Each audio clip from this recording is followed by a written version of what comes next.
Live from Columbus, Ohio. We're snowed in with plenty of Call of Duty left to go. I'm Nameless, joined alongside aLLeY, and we got plenty of matches. Let's bring in Lando and Studdy and talk a little bit about our matches coming up. The boys are geared up, they're ready to go, and they're actually in the basement right now, if you couldn't tell. So welcome, boys. We are. We actually, you guys up there somewhere? Maybe if I start knocking on the ceiling, you guys can hear us. But hey, Jay, we're happy to be here. I'm really snowed in as well. I couldn't leave, but of course I want to be here because of obvious reasons. We've got Call of Duty to cast. Absolutely. Yeah, I'm in New York, so snow is exactly what happens here. But I'm excited for the season to actually start. We saw an insane first matchup between the last two rosters. Ravens were able to walk away in a clean 3-0. And now we have a great matchup between two teams that took an early exit in the kickoff. This one's going to be a good one. Absolutely. We got LAG versus Boston. They both faced instant defeat at the kickoff. Boston looked pretty good. LAG not so much. Now, Jay, talking about Los Angeles Guerrillas a little bit, coming into the season, do you think they were overrated, underrated? Like, what do you think about this roster? I think it was overrated because you have a bunch of talented veteran kind of players, but like aLLeY said, it just doesn't gel well together with their teamwork, as we saw at kickoff. Like their SMGs, they look like they've never played Call of Duty before, and that's hard to say when you talk about players like aBeZy and Hooq. These guys are world champions in Hooq, and in aBeZy, he was doing a lot of the success stories for NYSL last year, but just based off the kickoff, they were both sitting at bottom of the list, and when it came to the players that got the KDs in hardpoint, they were like 45th and 47th. That's not good. That's just unacceptable with just the veteran roster that they have here. Yeah, so talk to me a little bit about the Mountain Dew Game Fuel keys to victory for LAG, aLLeY. So someone needs to get a trade. 22% of the team's death resulted in a trade. 12th overall in hardpoint versus Florida. Again, we have to go easy on them. It was just the kickoff classic in their first series we've seen of them on the main stage for the year, but seriously, and get the SMG duo going. His team has a .87, Hooq has a .83. I don't think I would ever be saying that. One match. We have to keep that in mind. But versus Florida, who we saw just get smoked by London, who is in everybody's bottom floor of power rankings. So looking for LAG to come out hot. Yeah, absolutely. Lando, talk to me about aBeZy and Hooq as an SMG duo. It's kind of an interesting one. I don't think we'd ever think we would have seen these two come together as a unit, but what did you make of them, or what do you think about them going forward?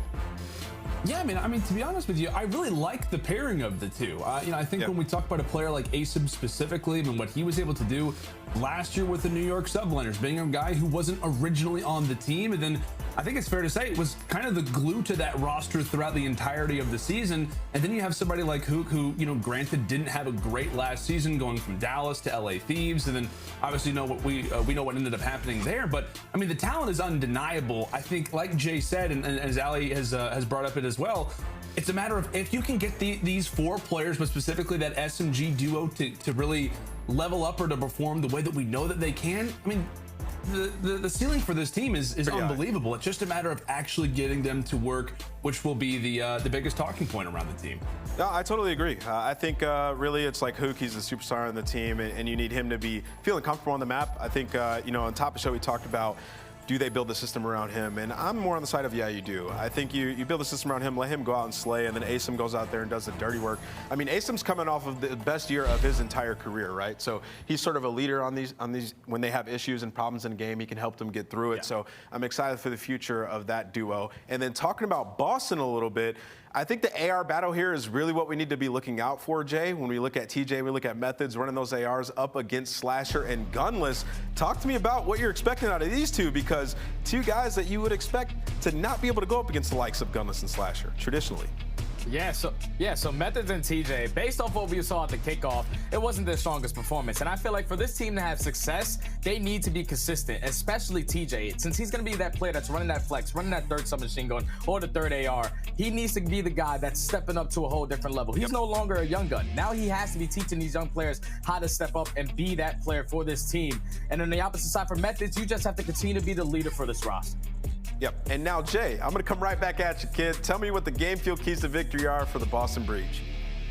Yeah, so right off the rip, you have to value your life more in hardpoint. 62% of kills were non-traded. That's 12th overall. And they played 2 hardpoints versus NYSL. Someone's got to go out there and get a trade. And then they also have to rotate. They won 44% of their rotations versus NYSL.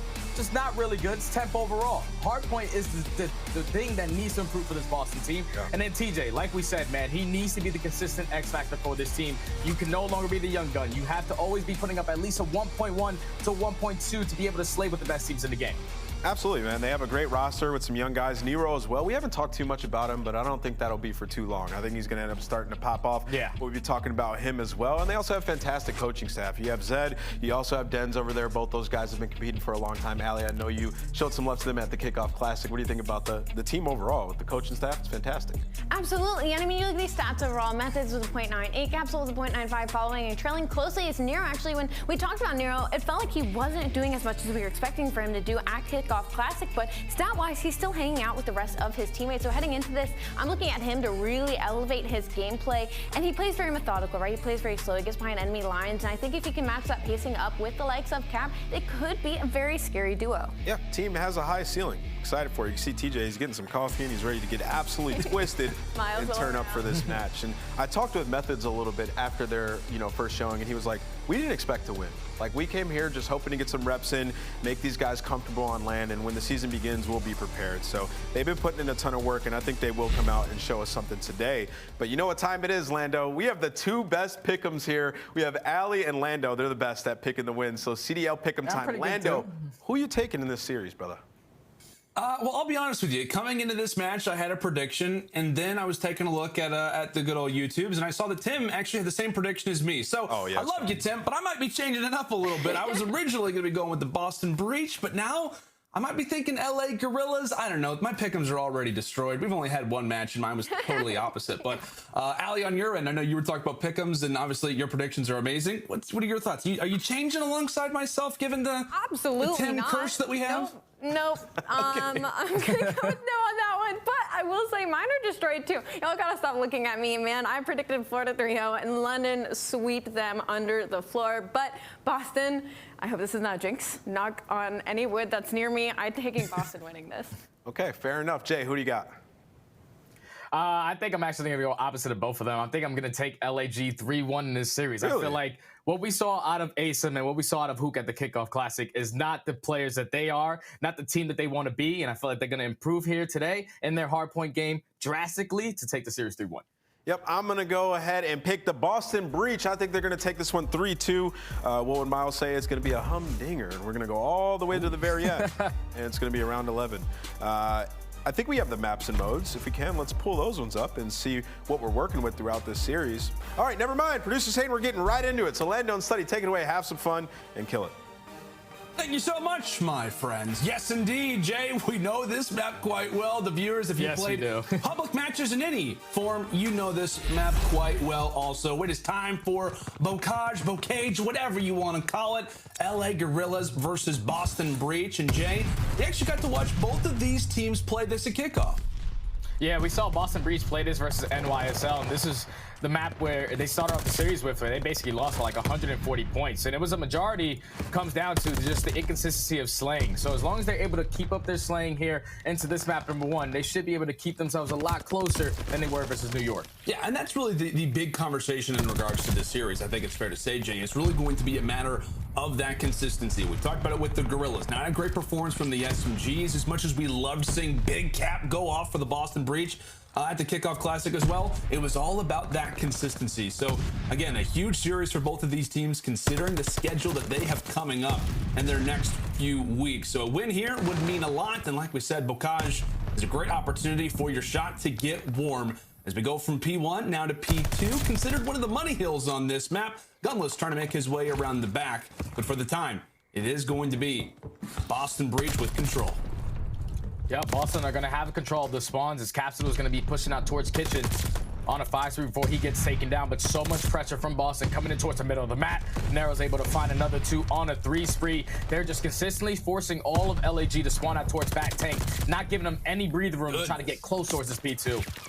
How about the plays from Nero, up to a 7-3 start, and maybe aSim halfway through this money hill could have maybe found some sort of a lane, looking everywhere he possibly can, but chooses the wrong corner. Methodz there to gun him down. 20 seconds left. Breach still in a great position. Why? Because TJ happens to be on the flank as well. Make it 2 on the flank. That's 4 in a row now for TJ. And how about the spree that only appears to continue? Nearly takes down Gunless, but they are continuing to apply the pressure now toward the back as they've got spawns for next as well. And that was just beautiful work from TJ and Capsidal. As TJ was picking up all those kills in towards bottom grandmas, Capsidal was able to sneak his way through P4 and flip those spawns for his team. So now Boston have control of P3, but you see number 1 on your minimap, which is going to be Hook. He's influencing these spawns for Boston to start spawning out towards stable. These gunfights in this hill with 40 seconds left are going to be huge for the spawns influence. He may not be the player that you want to necessarily go for the spawns. You want to have your kind of main AR players doing that a majority of the time, but Gunless showing us why he's been labeled as a flex throughout his career. We'll be able to make that much more of a dent. Again, nice plays from Hook to focus in and allow for this team to finally put up some points on the board. As Hook finally does get found out, we know how the chaos can be on Bocage, specifically in this hill inside of the house, as the breach managed to break on in from the front. TJ, he gets found out as well. 8 seconds left, and that score looks that much better for LAG now. Yeah, now if you're the breach, you do not want to die and start flipping these spawns, as you can see 2 players starting to spawn out towards that back tank. As number 1 and Hook is going to spawn back stable, who should be able to pick up this kill right in front of him.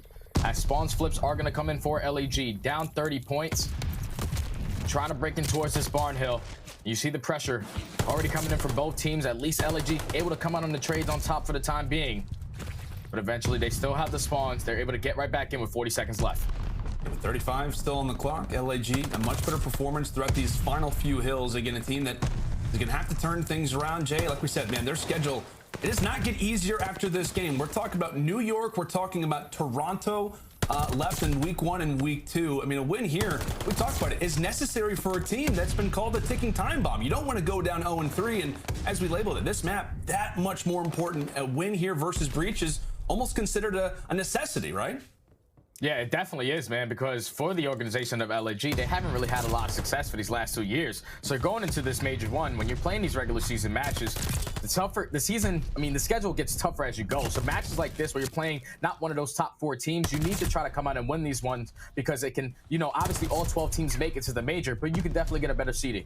Yeah, and we'll see what LAG can do with it. As we said, every game, every map now, especially with the format that we've got, makes it that much more fun to watch, and that much more stressful, I guess you could say, if you're a player, given how talented the league right now stacks up. 35 more seconds left in our first set of rotations, and the big story continues to remain that way. Boston Breach doubling the score of LAG for the moment. aBeZy able to touch his way inside of the hill, and it looks like his teammates are also slaying out somewhat effectively.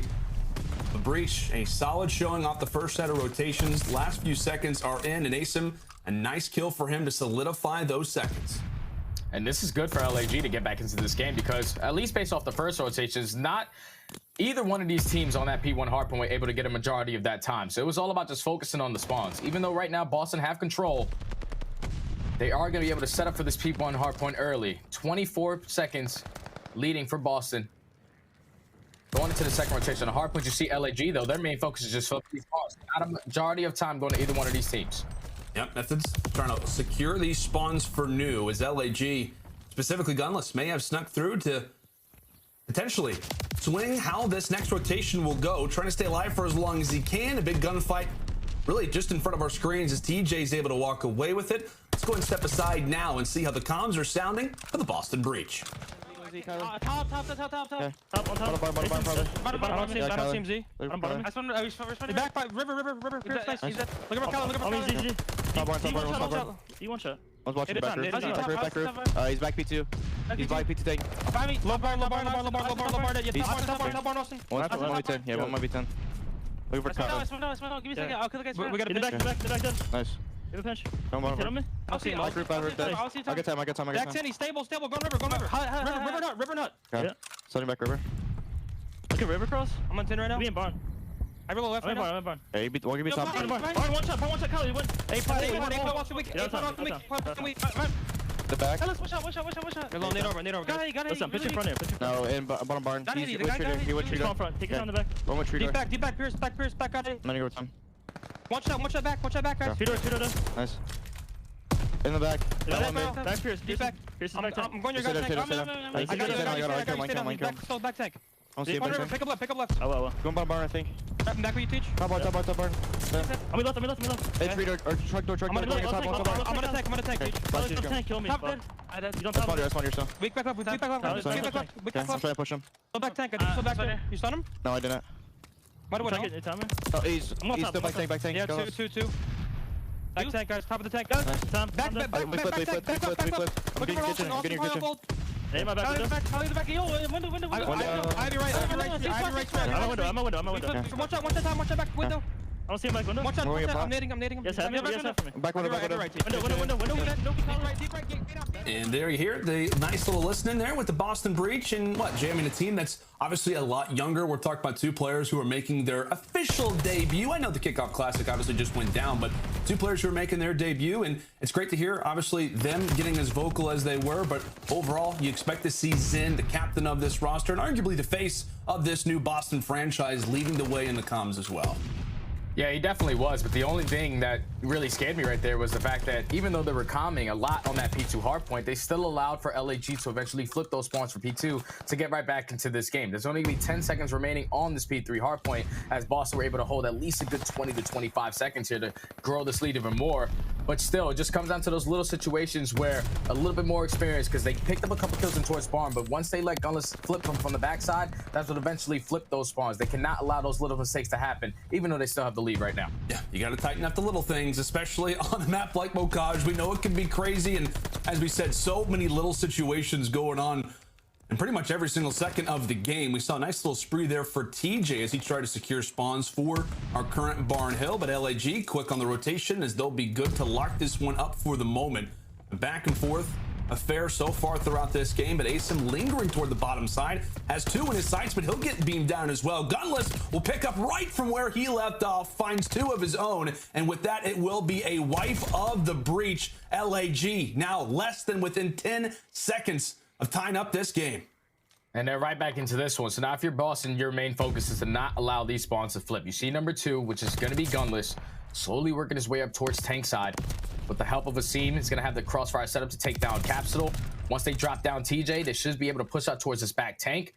But still, a great hold coming in from Boston. They know that they have to secure these back spawns, tie game for the time being.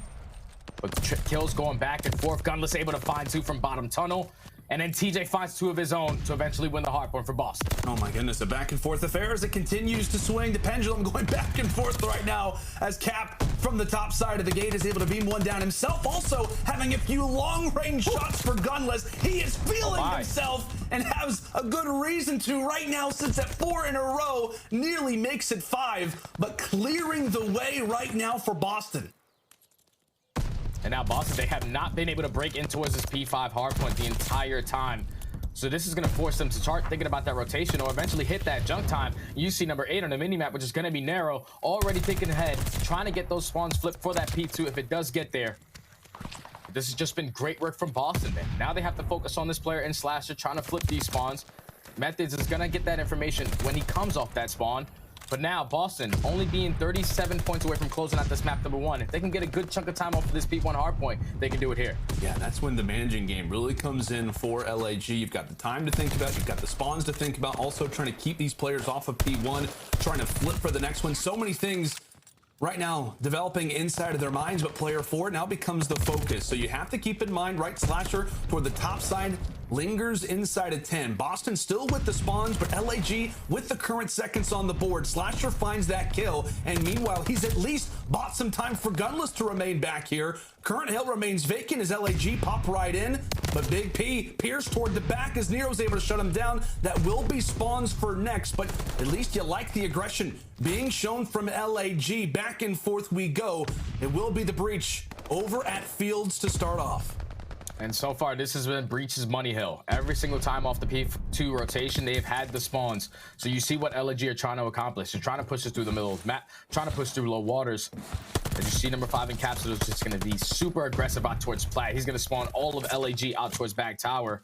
But kills going back and forth. Number 1, which is going to be that one player. He's going to try to stay alive, which is going to be Hook. Eventually, he's going to get taken down. But Boston, once again, control spawns. Boston continuing to put themselves in the driver's seat. Cap, meanwhile, has been lingering through the middle of the map. The problem for him is that pretty much everybody from LAG has been in that one-by-one focus toward the tank side as he finally gets ripped apart. Meanwhile, it's Gunless still hanging out toward the tanks. aBeZy waits for the call, seizes the opportunity, takes one player off of the tank, that being Methodz. Now Nero decides to push on up as well. An unfortunate challenge at the time as LAG look to claim the final few seconds in Breach. Their focus, Jay, it's going to be on the spawns. It's TJ versus aSim, and TJ makes the kill happen. 38 and 30 right now for TJHaly as he gets dropped, but it's Breach with the current spawns. LAG quickly on the contest.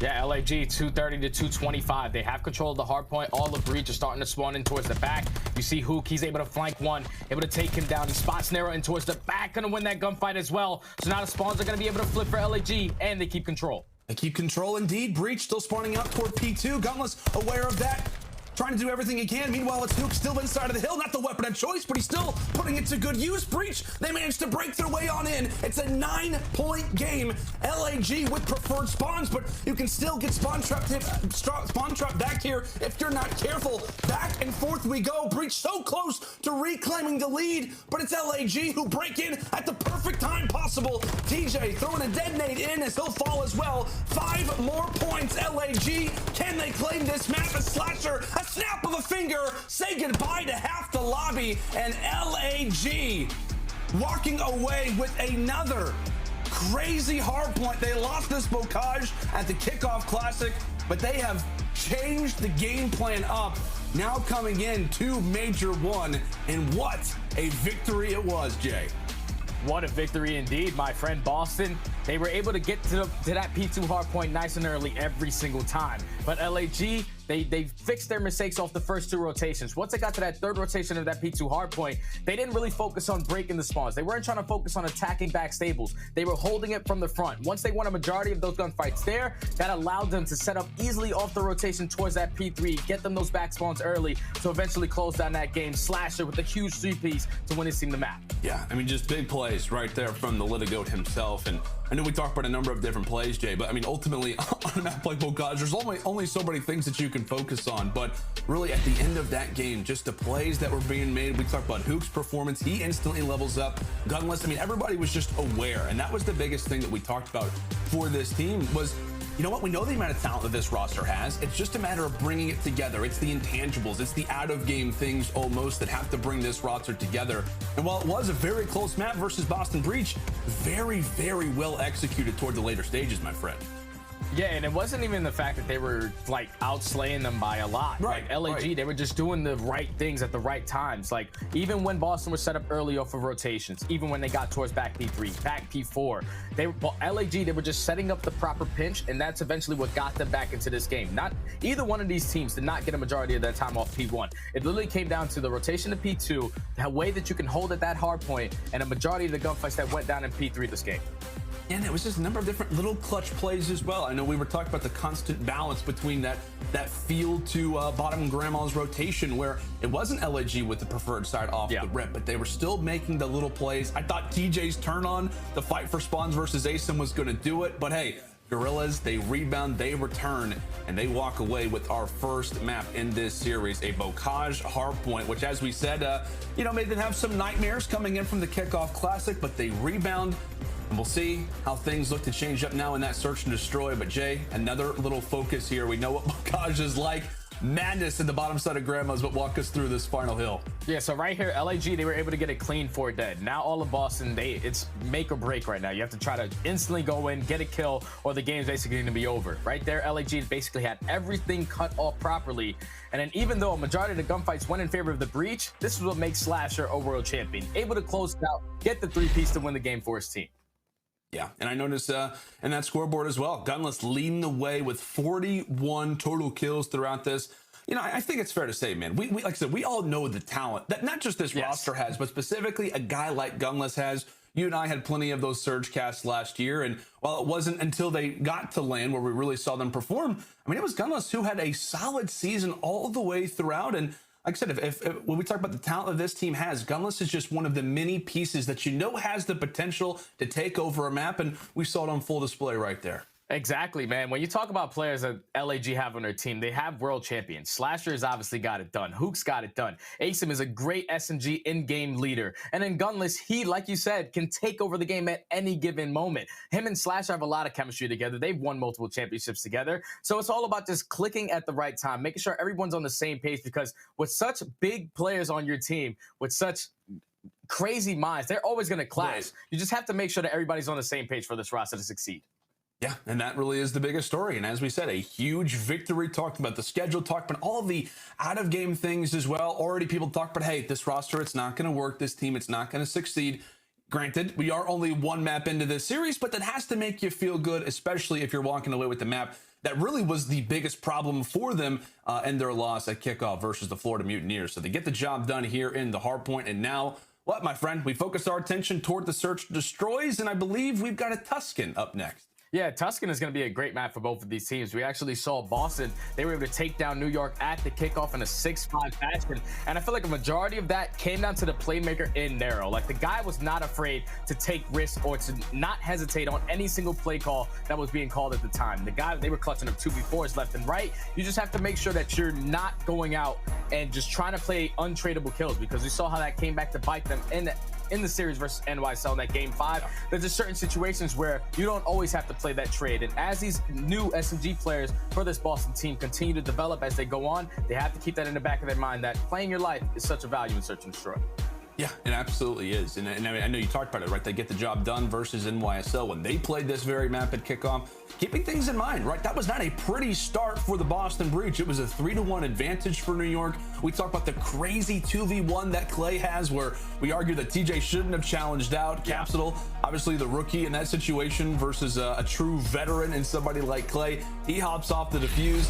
Then what? It was also the amount of first bloods as well that we saw coming through from somebody like Crimsix. The nades, the weapon was firing off the rip. This team showed some real class and clutchness when it came down to that particular search and destroy. So we'll see if they can level things up and get back in a good position when we talk about this series, as they'll be in a much needed spot to try and regain. But I think it's fair to say, my friend, Breach, you know, when we talk about this team, when we talk about the organization, when you've heard the players talk about the way that this roster composition works, they're confident not just in their team, but also in their development in a mode like Search and Destroy. Hey, man, when you have such a young roster, these are two players from Nero and Capsidal who came up from that scene. And then also TJHaly came up from that scene as well. So this is their backbone game mode. This is where they need to make sure that they're on point, because this is one that can allow them to compete with the best teams in the game.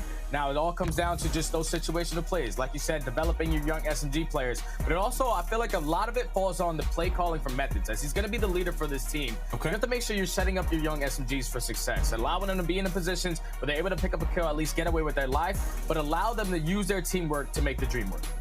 I like that. I like it a lot. And we know the Methodz has truly embraced that role. He stepped into this position, and obviously he's been the face of this team. We've all been in Methodz streams, right? Yeah. We've seen how crazy that it can be, and obviously following his development as a player, seeing his rise from the ashes, if you will, the Toronto Ultra last season. We'll forget about that, but we have to talk about it. He has really embraced this role, and he's leading the charge. He is leading this new franchise and really showing the young guns how to play this game, how to really improve as players. But as you said, that search and destroy is where it's going to be almost a game of give and trade, where it's Methodz who's going to be giving out the call outs, and really the young guns are going to have to perform and really show off the talent that they have been showing in that challenger side and throughout search and destroy tournaments over the past few seasons.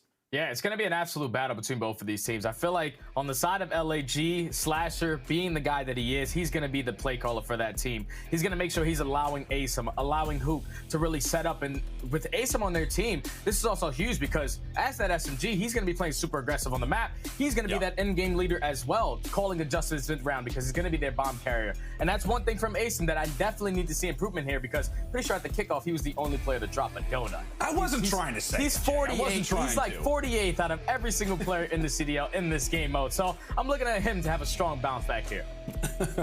I can't lie, right? Me and you were going over some prep last night. We were talking about aLLeY specifically, and you're like, oh, aSim, he's got a 0 KD right now in Search Destroy. That's not okay. You have to see somebody like aSim, and we know, like I said, could be that end game leader, who could be the difference maker. You can talk about X factors all you want. He absolutely has that potential in a mode like Search Destroy, but he's probably full from that donut. He's looking to really change things up. But I believe, folks, we've got that Tuscan Search Destroy here and ready to go. Round number 1. It's aLLeY on attack. Okay, and you see what aLLeY are gonna do. Take control of the map gunless. Fortunately, gets some bad timing as Capsidal opens up with the first, but that's going to be an early 2 kills coming in from Boston as they attack to the middle of the map. Hoop with the trade makes it a 3v2, but my God, this round is going so fast. It is. Boston are already inside of the spawn, it feels like, of LAG off the rip, and now it's all up to Slasher, a 1 versus 3. And for him, it's really just a matter of damage control. Okay, like what kills went down where? How did my teammates get taken out as quickly as they did? Prioritizing where TJ happens to be located, but how about that round from the breach? And that all comes down from Breach just setting the tone right off the rip. You're not allowing mid-map control to go down on your very first defense. This is going to make LAG a little bit more stagnant on their offensive pushes, that they're like going to slow down in towards top fire, going to slow down in towards middle alley, because they know that Breach are setting the tone with the aggression so far. And we'll see if they show that same aggression now on the attacking side. I know our stats team has been hard at work. Offense winning 72% of the time on Tuscan Search and Destroy. So LAG, not the greatest showing that you could ask for, but Gunless a little bit slow in that first round. Unfortunately had like a clay pot go in front of his perspective, but he has rejoined us now over toward the field as he'll take down TJ for that first blood. And now in the 3v4, you see what Boston are trying to do. They're just trying to work a pick. They know the positioning of Slasher. But eventually, if you're Nero, it's all about working this bomb plant, because they are going to be able to get this down. Now it's all about holding this initial push. This is going to be a huge gunfight coming in from Nero, because he knows that Gunless at least has a sniper on that side of the map. A big power position for Methodz as well. So Zinni is out. It's all up to the rookies, Cap and Nero. Is Gunless aware that at least somebody's going to be pushing him? But no, it doesn't look both ways before challenging Nero and Cap. They find 2 themselves. A 2 versus 2. As they continue to toss utility over toward that bomb, it's going to make LAG's life that much more difficult. All up to aBeZy.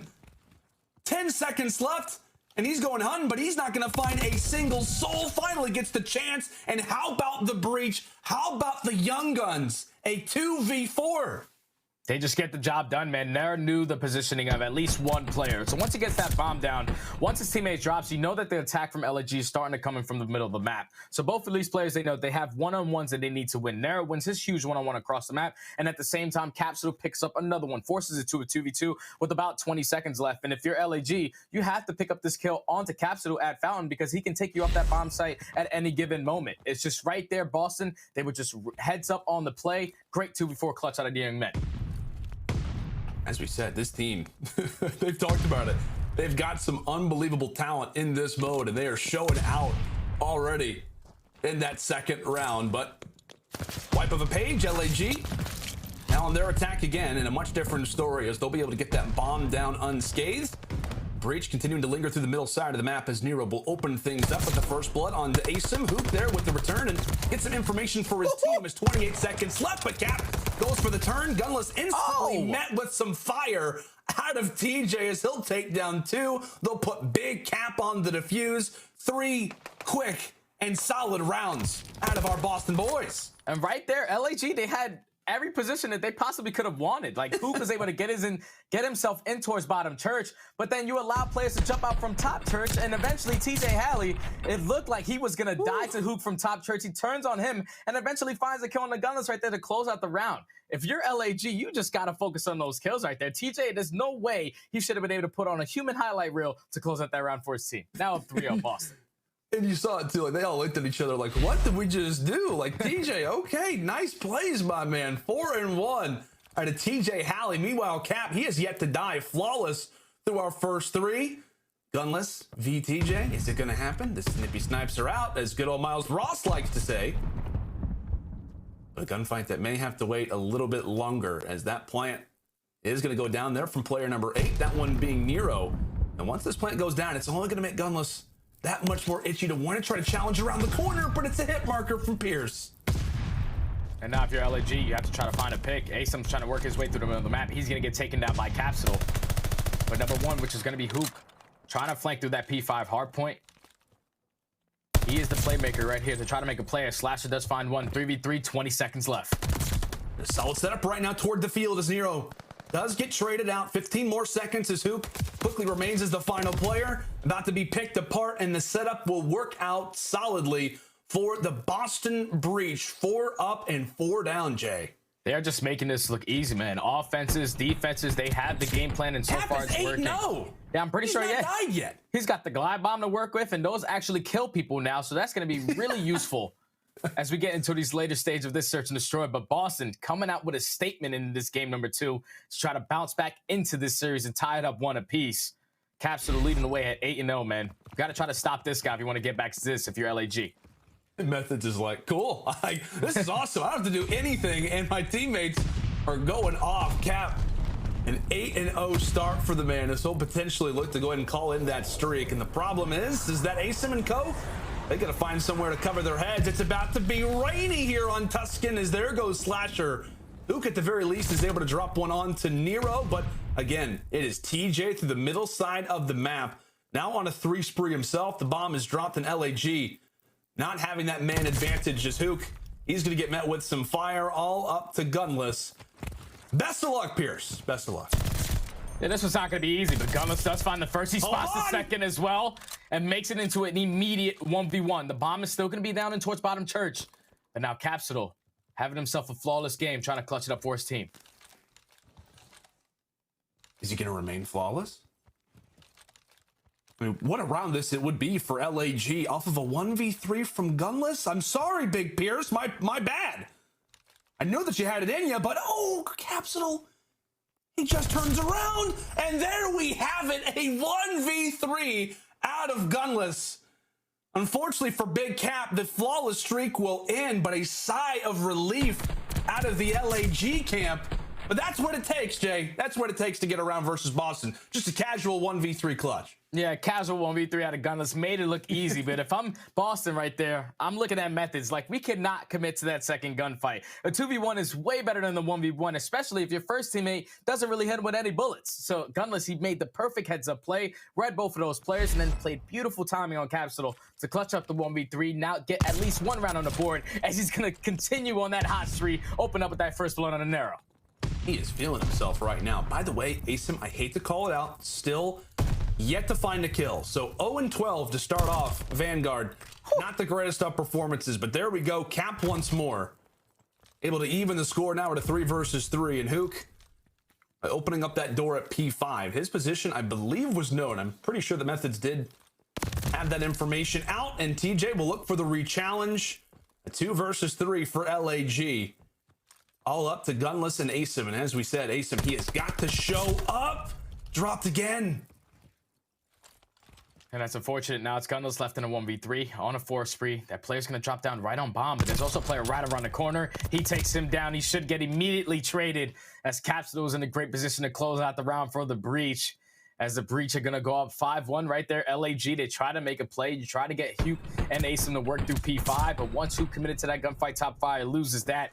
It leaves aSim basically by himself. Got caught with his pants down trying to backpedal to that B bomb site. And unfortunately still has not picked up his first kill on the map. Boston Breach at game point. This surely is not going to happen. We can't have 2 donuts in a row. Come on. Come on, This isn't happening. aSim, you got this. I have confidence in you. I know that you're going to do this. At least you're going to win the round because aSim's about to destroy. I have confidence. The observers are backing me up on this. Shout out to the Hot Hands Lounge. But here we go, into the fights. It's going to be up to his SMG brother and Hook. They're trying to level the score. Unfortunately, he's met with the nade as he'll go flying. Meanwhile, Cap, who's been sitting on these streaks, decides to go ahead and rock out the strafing run. Boston Breach with numbers, and that looks to only continue. There we go. aSim with the kill. I'm not sure if it's going to change everything up, but we're about to find out. Slasher shuts down Methodz, or rather, excuse me, shuts down Nero, and it's all going to be up to Methodz. A 1v2, 24 seconds left. A big job for Big Zenny. Big Cap, Big Zenny. Yep, it's a thing now. It's Boston Breach. Everybody's going massive. Runs out of a few shots, but he takes down aSim anyway. Slasher will stay up. No time for a defuse. And despite Methodz finding that kill, it will be LAG surviving. Well, that's not really good of LAG to just give up 2 free kills like that to Methodz, because I'm pretty sure he was able to pick up the ace on the round. So now he's potentially working towards some kill streaks. But at least LAG would have been able to win that round. aSim picks up that kill, the very first kill of the map, to not give him the donut. But now down 5-2 if you're LAG.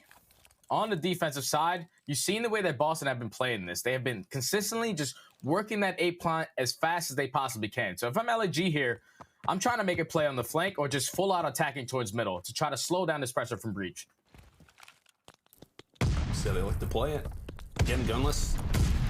Issuing out the sniper toward the field. He'll be stunned off the rip. TJ backing in.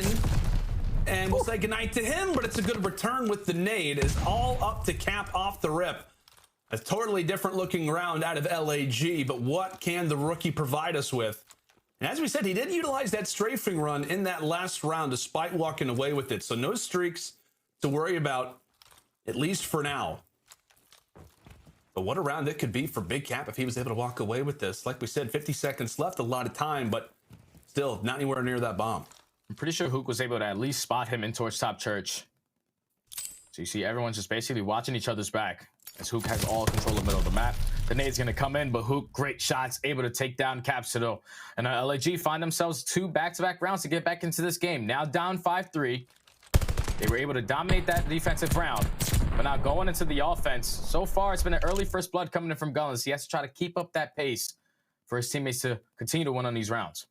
Yeah, like I said, it was Pierce who went huge in that first hard point. Well, I think, like you said, dropped like 41, 42 kills on the Bocage, and now called upon once again to continue to be the difference maker in this search and destroy. LAG, we know, we've seen the scoreline before. They're, the CDL has something to do with 5-3 comebacks. Can LAG provide us with another one? As some words for Cap in the middle side, as that'll be the first blood and a big one for LAG, as Hook quickly on the reply.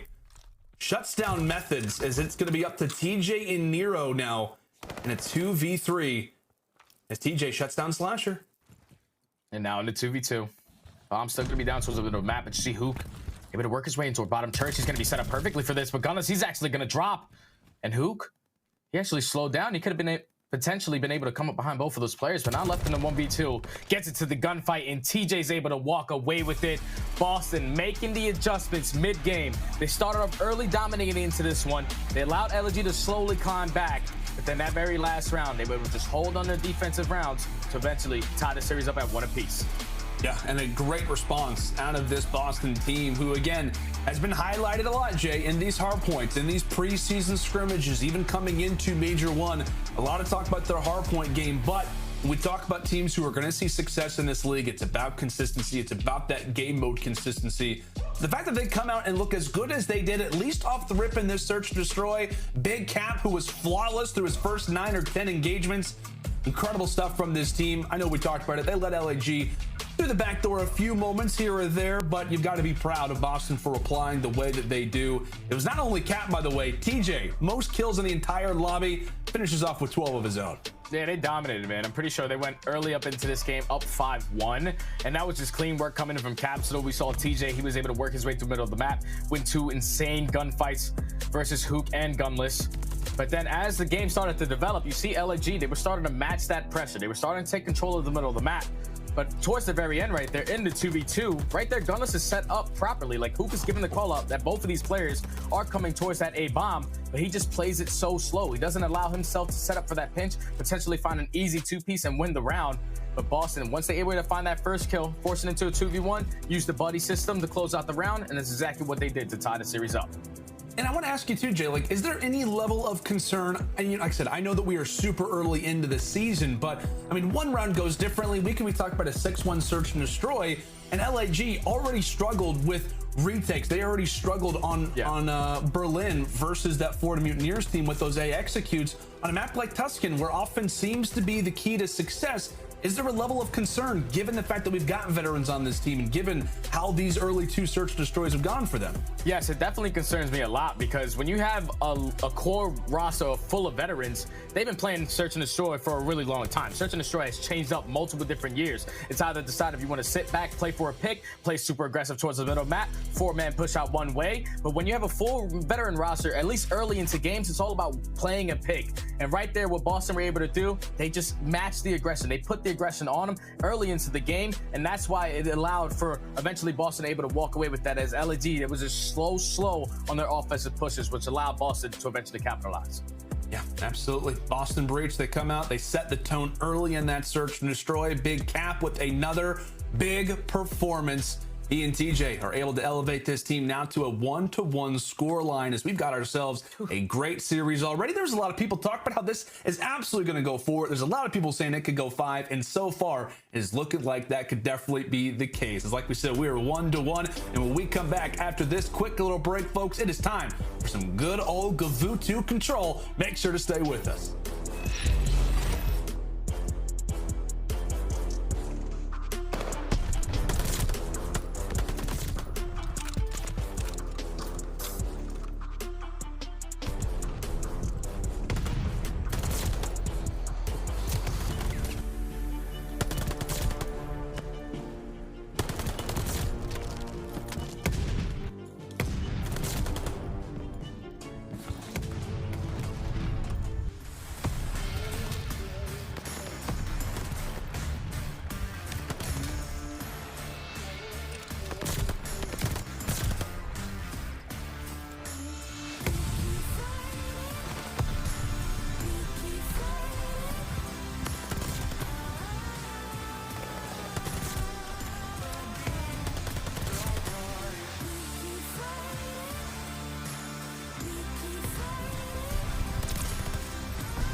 Alrighty, friends, welcome back. It is CDL opening weekend. The matches have been wonderful so far. Granted, we are only through one of them, but we're in the midst of a true banger. LA Guerrillas versus Boston Breach. If you're just joining us, it was LAG coming out of the gates hot with a Bocage win. We just got done with Tuscan Search and Destroy. And what, my friend Jay? It was TJ. It was Capsidal wiping their hands with the LA Guerrillas. They won that one 6-3, and now we've got a good old Kuavo control in our hands. And what I tell you what, we got to cast Boston versus New York on this map, and if we didn't have a restart in that round number 5, Boston looked primed to walk away with this one. Yeah, they definitely did, man, especially when they started early into that game. I remember they started off on an offense pushing B. Didn't really work out in their favor, but they were able to bounce back the following 2 rounds. Then the game reset happens. Eventually, New York were able to walk away with the win. But Breach, they are prepared for this map. So now, if you're LAG on the offensive attack, you want to make sure you take control of this 8 points. You see a lot of pressure coming in towards this side of the map. aBeZy able to win a huge one-on-one onto TJ, which is going to open up that B point and allow his teammates to eventually take control of this ring, as he's going to lose that gunfight, but the trade should be here shortly.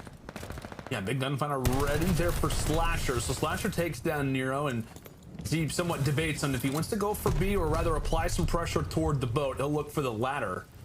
As LAG looking to establish some control toward the boat side. If you're unfamiliar with Kuavo, it somewhat plays similar to a few of our maps last year in Control. Heavily favored toward the defense, at least so far throughout the year. I think what offensive teams only have like a 0.88 KD so far at the Kickoff Classic. So you're looking for those definite defensive wins, but it's all about that early pressure toward the boat, as that's exactly what LAG looks to walk away with.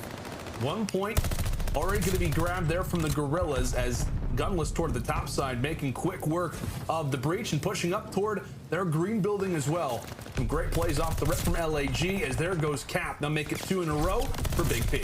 And this is a great game mode for LAG, specifically aBeZy. He hasn't really been having a hot start in the hard point or search and destroy, but at the kickoff, he was sitting at a 1.29 in this game mode. And on your Kuavo, he is going to be running that 3rd AR. So right now, sitting at 3-3, his teammates are going to be able to complete that 8 point. Huge gunfighting towards ring. He's going to lose it. But now this allows LAG with a 5-kill lead to start pushing up through green and potentially set up this pinch. And you can just see right now, based off the mini-map at the bottom left corner of your screen, off the breach. Fully spread out right now. They're having a great time. They're yelling call-outs across the entire beach for you. As LAG look to make the attack, of course, toward the flank. In through green they go, and Nero, great crossfire set up between both of your dedicated ARs out of the Guerrillas. Hook as well, able to shut down Methodz. So good start from the Guerrillas. Like we said, a very spread out setup for the breach. A solid one in terms of communication, but the issue is that once they start to crumble, it allows for LAG to instantly hop on in toward the point. Nobody yet to drop, as there goes aBeZy from the top side of the boat. Breach look to try and reposition, as they've got somebody coming in from the tower. Meanwhile, it's TJ outskirts of the beach side. His teammates doing a great job, as that's going to be 4 down. A moment where LAG looked primed and ready to grab that early objective, but Breach a solid retake of their own. Yeah, right there, LAG did a great work of just setting up the spawn kills in the back of their spawn. But TJ, he was the playmaker to make that play happen, as he was able to pinch through bottom beach side and get all these players down. Now, with 50 seconds left, LAG still have a 5-lab advantage. They basically only have 1 or 2 more good pushes at this, because you see the positioning of all of Boston. They have ring control. They're pushed up deep to force them all to spawn out towards back cliff and allow them to just try to set up on this flank, as aBeZy and Gunless are able to find 2. This could be the break that they're looking for, but Methodz finds the trade.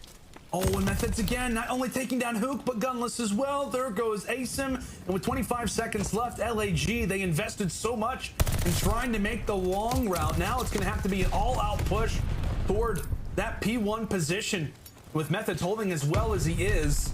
Going to make the lives that much more difficult, as Cap takes himself down. He'll be off of spawn. With 8 seconds left for LAG. Not a great start, all things considered, specifically from Hook. He's only been in 3 engagements, for God's sake. And with that, they will look to play the lives, as that will be what decides who gets defense for round number 5.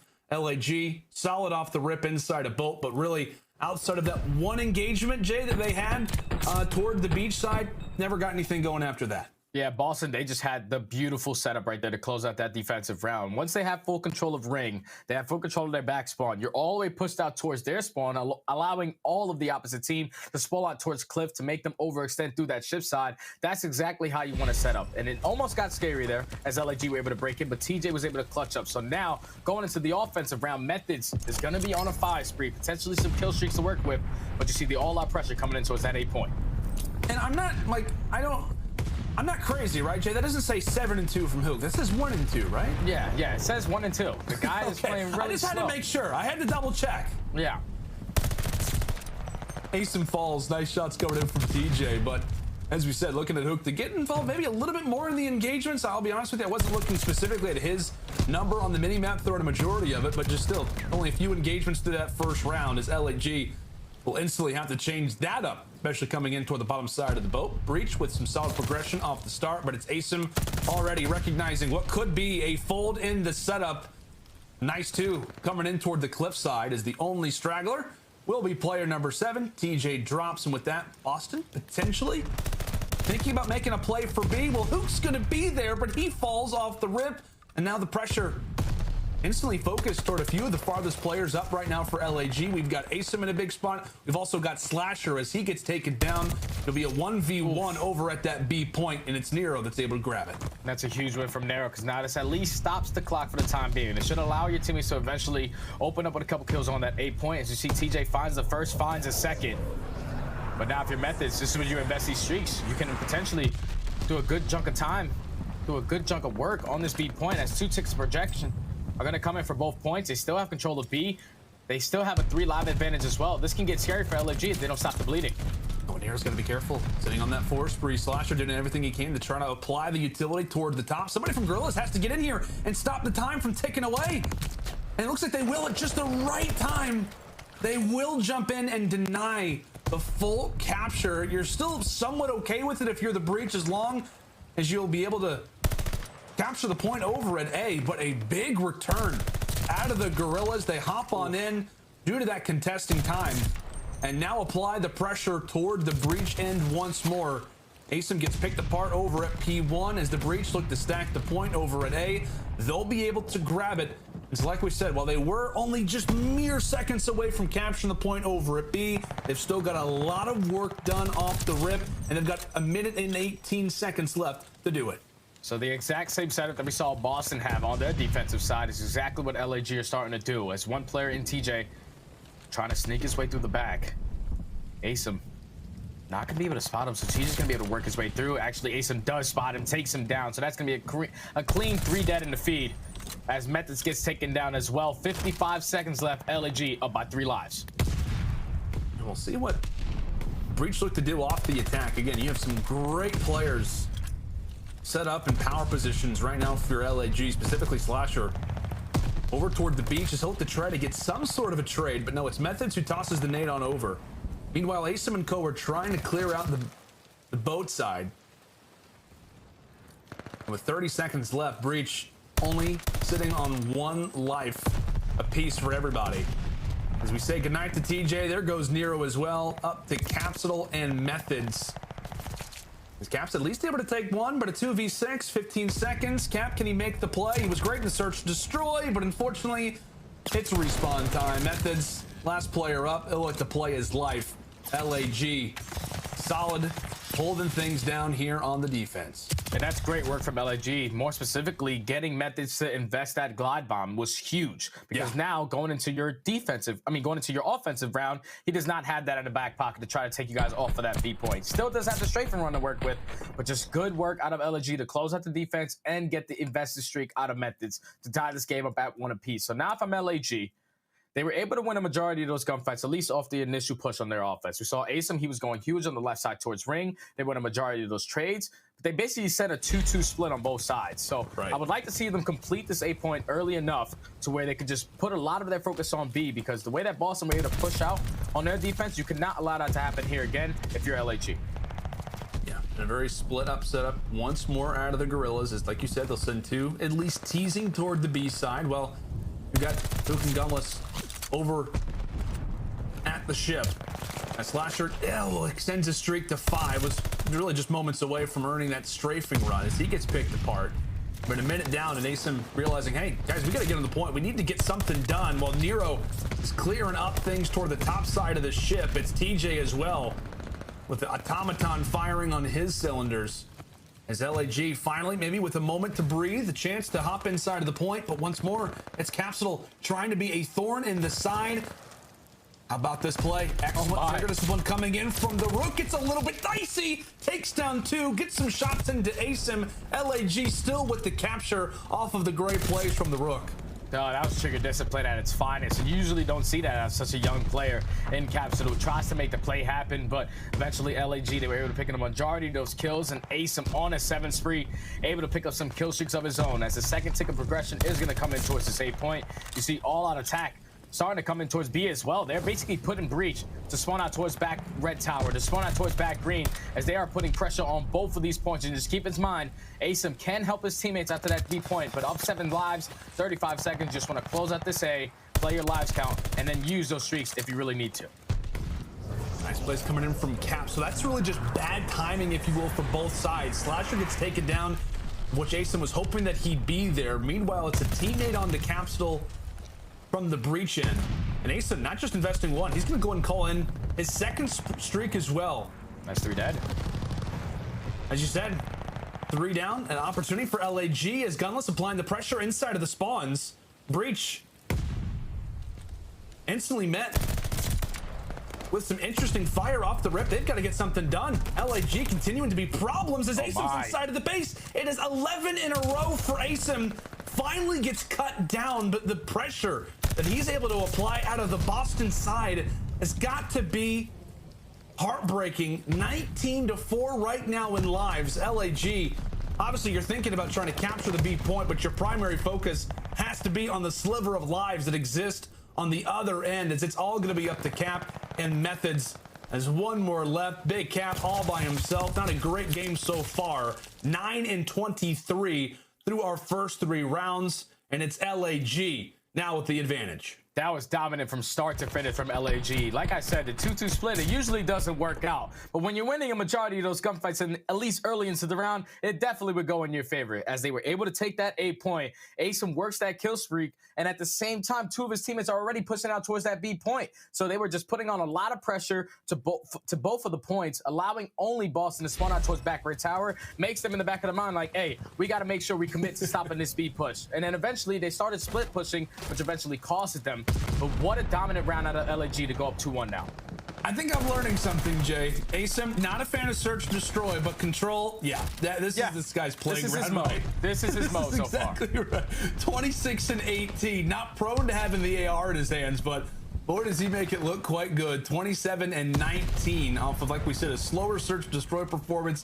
He basically did the exact same thing at the kickoff classic, but LAG, as we said, now in the driver's seat for this particular map, as Boston Breach look to send us to a round 5. It's Cap, Methodz, who are really doing the dirty work already toward the boat, and they'll look to force the issue inside of green. Meanwhile, it's Nero capping the objective. So you see, there's a huge gunfight going in towards ring right now, as aBeZy is going to be able to take down Capsidal at green. You see LAG, they're basically chalking A. They're not going to even attack that. They're not going to allow for any Boston players to potentially pick up some kill streaks. That can lead them back into this one. As they take control of ring, second ticket progression does come in from Boston, as time is going to get extended by a minute 52, up by 4 lives to break the speed point. Yeah, and as you said, Jay, I mean, almost looked like a hard point rotation for LAG. It looked like we were going from P5 to P1, but like I said, LAG just not wanting to allow for anybody to push up toward the beach side. They know that, hey, that boat's not going to go their way, but let's at least clear out this player toward P1. We could even start to make spawns somewhat dicey. By the way, here comes some streaks. Fortunately, not going to do much, and at least gain some information, but at the very least, minute and 30 still left up on the clock. Boston with the overall man advantage, considering how we know this point can be, how difficult it can be to cap. You expect for LAG to at least even those out somewhat. Capsidal, as we said, not a great game, but maybe his chance to pick things up. 14-24, looking to be a thorn at the backside of LAG. Another opportunity, as that's going to now make it 3 in a row. Has some words for Slasher, as that's now going to be 4. Big Cap, he loves to make these plays. He loves to be a problem in the back, and so far he is causing LAG all kinds of headaches. And you can never count the young man out. We saw him bounce back from an insane series versus New York. Even though he's not having a great start to this game, he's trying to close it out with a bang before he does eventually get taken out. LAG with 40 seconds are able to control the map, control top ring, and now this is going to force all of Boston to basically commit towards breaking in towards the ring side. And with 35 seconds left, they're only going to have like 1 push left to try to get into this. As long as Gunless remains in this position, does give himself away. I was going to say that could be a great opportunity there for Guerrillas, but great call, Jay. That's going to be 3. Now make it 4 down. Boston Breach, they begin to focus into the point and take a look at the top side of your screen. Look how fast that's being captured. It's because of the stack of all the players. Nero, unfortunately, does get sacrificed as Røkkr decides to invest the streak. We'll find out if it was worth it or not as Røkkr firing away, having to do everything he can. A few of his teammates rather, coming in from P1. The collapse is in, and they will successfully hold them off for the time. Boston Breach, they've got to get onto the point. 17 seconds, and they've got to invest something. They've got to try and find the early pick. LAG once more trying to stay alive. aBeZy, it gets picked apart. Meanwhile, it's Slasher doing the work from the back end. Another engagement as Cap decides to seize on forward. Says goodnight to Røkkr. Cap making the plays. Gunless, he's hanging out inside of the tank, but it's the rookies. It's the rookies going big. It's a 9v1. aBeZy doing everything he can to try and hold this one off, but you have to imagine it will be the Breach sending us to a round 5. And that was such an insane round. I thought once LAG were able to break in at the nick of time to at least stop the initial push from Boston trying to complete that was going to be the game. But Capsidal, like I said, the young man is here to play. He's here to stay. He was able to work his way through the middle of the map, finds 2 kills, which eventually allows his other 2 teammates to pick up the other 2. Once they get that 4 down, nice and easy, they just stack that point. They get it going up so fast. They set up a nice crossfire to force us to go to this round number 5. And now Boston on the offense. Both of these teams were in a very similar spot at kickoff. It was LAG who won the round 5. Granted, it was on Kuavo, but they were able to take it. Boston Breach on this very map versus New York, not able to secure the round 5. So something to think about when we talk about experience versus some rookies. Boston being on the non-favored side here to start things off in OT. Starting things off on attack as they did get close to that first tick. Meanwhile, Røkkr's trying to make some noise happen in the back of the base. He gets picked apart. But for Breach, you do have to ask yourself that question. How are they going to perform in the big moments versus a veteran team like this? As they look to try and reestablish some control now toward the boat. And this time around, LAG said, nuh-uh, we're not going to give up A so easy. They cannot allow them to have 2 minutes to try to commit towards that B point. You see Gunless still trying to contest. The first tick of progression does come in for the Breach. Not able to win that gunfight onto Capsidal, so now this is going to allow for all of Boston to eventually stack this point, get that second tick progression, and then extend this time by a minute. As Capsidal is still picking up kills left and right on a 3-3 from top vote. You have to take this guy down before he picks up some streaks, as Slasher does so. But with 40 seconds left, LAG still putting on pressure towards his A point, not trying to allow Boston to capture it. Yeah, just making it that much more difficult, right, for the Breach. Oftentimes you like the attacking team's chances of capturing this A objective, but at least make him work for it. LAG fully embracing that. His Methodz finally able to hop on the capture, but really waiting for a few of his teammates. Closest pushed up player is going to be Røkkr, trying to make some plays in from the top side of the boat. He's still up here, and Methodz can't seem to find him. He cannot seem to find Røkkr right now, but Capsidal's able to take him down. Slasher as well gets wiped away. The capture is nearly successful. aBeZy is traded, and we'll have another minute added to the clock unless Røkkr can get in here at the right time. Don't tell me this is going to happen again. LAG nearly once more stopping the Breach, who are moments away from a capture. Boston are able to do it, but all things considered, only a minute on the clock and not a lot of lives right now, Jay. And this is where it gets scary because now Boston, they took control of Ring. They have control of Green. As you see Nero trying to work his way to the back. He is going to get taken down, but eventually they get on this point. Don't know if they have any kill streaks in their back pocket to try to work with, but the first tick of progression is going to come in. You see aBeZy trying to contest Capsidal, but at least stay alive for his teammates to watch over him. He sees the shadow. He sees him. He knows he's right here, goes for the challenge, and Big Cap, he's able to take it. He's been here for so long, and because of LAG not having a ton of lives, they're actually getting picked apart off of their spawns. Breach, are they gonna be able to do this? Final few players are gonna be sitting inside of Green. Gunless toward the beach side. TJ pulls out the pistol, but he gets dropped. A 3 versus 8. And Breach get a moment to try and reposition. Another big kill coming through from Cap, as it's all on to Røkkr and Gunless. A 2 versus 8. 45 seconds, one more tick to go, but Røkkr doing everything he can to try to hold the line the best way possible, but it's the Boston Breach coming up clutch in round number 5. They showed us they could do this at at the Kickoff Classic, and now they're doing it here at opening weekend. My goodness, what a performance, what a comeback out of Methodz in the group.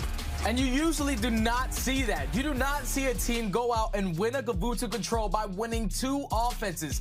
You gotta tip it to Boston, man, especially Capsidal, because he didn't have a hard start to that game. I'm pretty sure he ended like 30-32. The guy started turning up to a whole different level, picking up streaks left and right. But the fact that they were able to get in towards that final point in the previous offense, we thought that aLLeY, once they broke in, it was gonna be over. But Boston, they knew exactly how they wanted to execute the game plan. You have to attack the middle of the map. You have to make sure that you're consistently going through green. And once you have control of top ring, you're basically setting up for that spawn trap, setting up for that crossfire to come in. And right there, Boston, they were just able to set up beautifully to close it out and walk away with that map, now up 2-1 in the series. Wow, that was insane. That was wild. Like, that was wild. We can throw all our stats out the window, if you will. We're talking about how attack, you know, not great KD-wise. Team's really struggling here on Gavutu. Boston Breach says, you know what? Screw the playbook. We're just going to go and full send it. What a play. And like you said, man, the excellent work out of Capsule throughout this. You're going to see his score. Like I said, he's starting off 8 and 21. Yes, triple negative. Not a great performance. And then not only picking up the pace, going on sprees, earning streaks, but Jay, his play in that round 5 to stay alive toward the tank. Incredible plays out of the rookie. Not just Cap, but Nero having a solid map as well. Wonderful work there out of the Breach to come up clutch again. And Jay, they get the revenge. They get the revenge on Gavutu control. We thought they were going to win it versus New York, but hey, it's just a few weeks later. They get the job done versus another veteran-like team here at the Guerrillas. Yeah, and just to look at these highlights a little bit, in that previous clip, you saw that aLLeY, they were able to get all 4 down. There was only one player from the Boston side that was the close enough player towards that top ring. And with only 20 seconds left, somehow, some way, Boston were able to clutch up on the offense. Even though aLLeY, they were set up for success to close it out there, man. It shows that these young players are never going to give up. They're always going to fight until the game has ended to the very end, as they were able to clutch up towards the very end and walk away with that control. Now to take the series up 2-1, going into another hard point, which is going to be Berlin. We know the struggles for aLLeY. We saw them at kickoff. They were not able to have good setups or good holds in general on this map. And we saw what Capsidal was able to do, Lando. Beautiful call coming out of you. The guy's a walking highlight reel, so this is going to be insane between both of these teams. Oh my goodness, man. Like you said, we know what Big Cap can do. And speaking of the man himself, so far throughout this series, sits at a 1.12 KD. Like I said, Jay, the most impressive thing about Big Cap and really just in general this Boston Breach team was the fact that the way that they were down, the way that Cap wasn't playing, but he was still hitting those routes. He was still making the plays. Unbelievable performance. But like you said, man, hey, you know, I appreciate the love for the call, but it's all based off the plays. It's all based off the talent that good old Kenyon Sutton has got. It's wonderful stuff out of the rookies so far for the Boston Breach as they are coming together series by series. But Jay, we've got to talk about this guy. We talked about it at the start of the day, right? The analyst desk, Nameless, aLLeY, Miles, and Chance, they were all talking about this guy in Hook. We talked about, you know, has aLLeY really built themselves around him so far at an even KD? Are you looking at him specifically for aLLeY or somebody else to go big in this upcoming Berlin? No, I'm 100% looking at Hook because this is a guy who can go out there and win you games. Right now in this series, he's sitting at a 1.0 KD. He has to match the energy or the pacing of Capsidal and Nero because right now they're just putting the aggression on him. We saw it in the Search and Destroy. We even saw it in that Control. And now that you're down 2-1 in this series, you're going into a map like Berlin, which is going to be a little bit bigger. You have to make sure your rotations are on point, but you have to make sure that your SMGs are putting themselves in the proper positions when it comes to just slaying around in the middle towards P2, running around towards middle broken, or just being a nuisance on the map. You need to make sure that you're putting yourself in the right positions and winning those gunfights because a guy like Hook, he's sitting at a 1.0 KD in this series. You need him to turn up if you want to force it to that game 5. And correct me if I'm wrong, Jay, but I feel like if you are the Guerrillas, right, at this stage, I feel like if you are, you know, if you're Slasher, you're Gunless, you're like, you know what, Hook, go and slay. Like, literally, go and slay. We're going to focus on the rotations because that has been a big problem for them. Shout out to our stats guy, Carson. He laid it out for us. aLLeY, not great off of holding rotations, not great off of making plays early. And Jay, specifically in that hard point that we saw them play, aLLeY versus Florida, the second set of rotations, they lost P2, P3 and P4 all in a chain despite holding spawns. They will have to make the proper adjustments versus a very hot, current-looking Boston Breach team. And we'll see if Capsidal can provide us with another lovely spree as we're into the mix already at P1.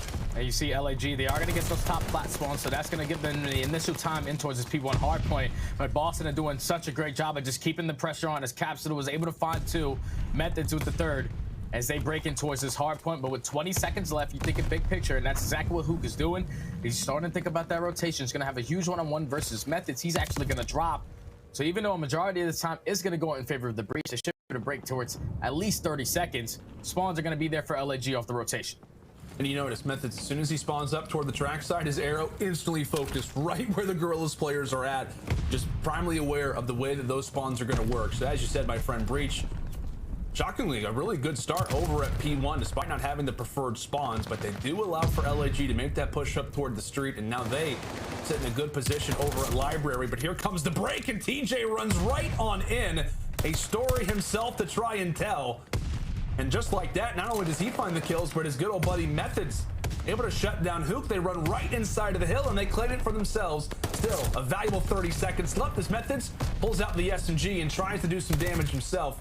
LAG a good reply, but Boston still with the seconds. And that's where LAG need to show improvement. Right there, they were early off the rotation to that P2. They get the first 14 seconds uncontested, but as soon as that first gunfight goes down, all 4 of them drop. Now this allows for Boston to eventually set up properly, get a good chunk of time off of that P2, and now you have to start thinking about the rotation. So now if you're LAG, it just comes down to getting a good hold, getting a proper setup to win these gunfights. But as you see that in the kill feed, 2 players are going to die off the rotation. The pinch is going to be here in Boston in a 3v1. Should be able to win these gunfights, with Spawn still coming in from LAG to around the backside. Yeah, a good start already for Breach, but we know, Jay, we know how sticky that spawn can be, folks. Top left side of your screen, despite Breach, despite all the progress they're going to make, it's going to be very difficult to stop LAG from spawning in that position continuously. So far in Berlin, this seems to be the money hill, at least at Kickoff Classic. This is where teams were grabbing a high majority of the seconds. As the Breach, now their second chance, their second opportunity to try to run on in the hill, and it's 3 down once more. Another great hold for the Guerrillas as they're closing in on taking the advantage. And that's going to be a full 60, and now you already see big picture coming in from Røkkr. This is a guy who's going to do it in the slaying department, but you have to make sure you're doing ortho rotations as well. 8-4 on a 3 spree, puts himself in towards the warehouse as LAG are going to be able to take the lead. Capsidal trying to watch towards middle broken, but this play is all going to come down to Røkkr. What kind of information can he get to his team off this rotation? Another big kill there coming in from Cap. So he shuts down aSim. As you said, Røkkr still sitting in toward the warehouse side, trying to hold down spawns and wants to be careful, waiting for his teammates off of spawn. Another great kill, though, comes in from Methodz as he continues to ruin, continues to scatter the push out of LAG. Røkkr, who's been back here for so long, finally gets picked apart, and now aSim, he's got the spotlights primarily set on himself. He decides to jump on in despite his teammates getting taken down. Another great hill where you can gain quite a bit of seconds. LAG have tried to make some noise. The Breach have held ultimately all of the control. As Capsidal realizing, hey, you know what? This hill is vacant. Let's go and hop on in and grab the advantage ourselves. Continuous lead changes as Røkkr now finds himself on the flank. It's an unfortunate nade from Slasher, who tosses it away. Quite a scrappy hill here over at Tracks. Yeah, and if you're LAG, you're not too mad about that. Even though you couldn't get any time off that P4 hardpoint, you still did not allow Boston to get a majority of that time either. So it's just good work for both of these teams to at least set up now for that broken hardpoint. Spawns are going to be coming in from Breach towards that plat side. As they do find 2. You see Methodz trying to hold down Trains, but Gunless going to work his way around the side alley, able to take him down. So now this is going to allow for LAG to set up this pinch, but still great work coming in from the young rookies from Nero and Capsidal towards the middle of the map. Yeah, right now, Capsidal sitting at 10-9. Nero, at least in regards to the score department, not the best, but in terms of his positioning, he has been great, especially off of these rotations. Now for the LAG side, tell you what, my friend, Røkkr, I mean, he has played well, at least in the first set of rotations. I know we talked about it. You know what? Maybe he shouldn't be going for the rotations. Rather, he should just be slaying. But, Jay, he's doing everything right now. Oh, my. 15-6, now on a 3 spree, is Tyler Garland now. That to make it 4 in a row. Hook making some plays and also trying to set his teammates up for the spawns as LAG will have preferred 4P1. Hook finally gets taken down, but the presence, without a doubt, is felt from the breach end. So now LAG, they are going to be able to win the rotation as Capsidal trying to stay alive towards this back alley. He's eventually going to drop, and this can get scary if you're breach. You do not want a solo challenge, go 1 by 1. You need to set up a proper team push here because this can allow LAG to just run away with this hard point. You see pressure still coming in from train side. Nero's able to win a huge 1-on-1, so now numbers in their advantage. And Hook, once more, put in a position to succeed. Meanwhile, it's Cap coming in. Actually, Hook ends up losing that fight. Okay, so Hook ends up losing that fight. So that's going to be the break already in from the breach. Once more, looking great at this P1 hill. They were able to break it last time. The biggest emphasis, rather, for breach was the fact that they allowed for LAG to make themselves quite comfortable up toward the top side of your map through the streets. But this time around, it is not at all going to be the case. 10 seconds left at our prior hill, and LAG much slower off of the rotation, specifically aSimp. He gets caught out with the pistol in hand, and TJ now in a power position set up toward the docks. And now this is going to allow Boston to set up properly all this P2, but Slasher does win that gunfight onto TJ towards lower side. Hook finds the second, and aSimp finds the third, so now it's all on Capsidal to try to play his life. He finds one, he finds the second. Just trying to stay alive, working his way through. Him and TJ are going to be able to take down all 4 players and keep the spawns on the side of the breach, as with 40 seconds left, they can continue to grow this lead. Yeah, and great plays for Methodz as well, trying to set up the crossfire. This is looking great right now for Boston. The setup is in, and they look primed to grab all 25 seconds that are going to be left. And the problem for LAG that you're looking at is like, hey, we want to try to challenge, but we also don't want to lose spawns. For next is Cap, sitting on 5 in a row. He finally gets taken down, but still, breach, a great rotation, a solid hold.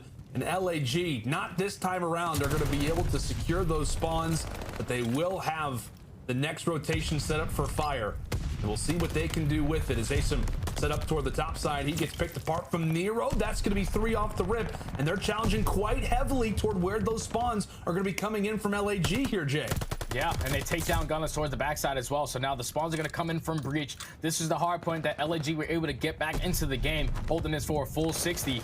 And so far, they're doing it from holding the hill, as they were able to find 3 kills, even though spawns still coming in from breach from the backside.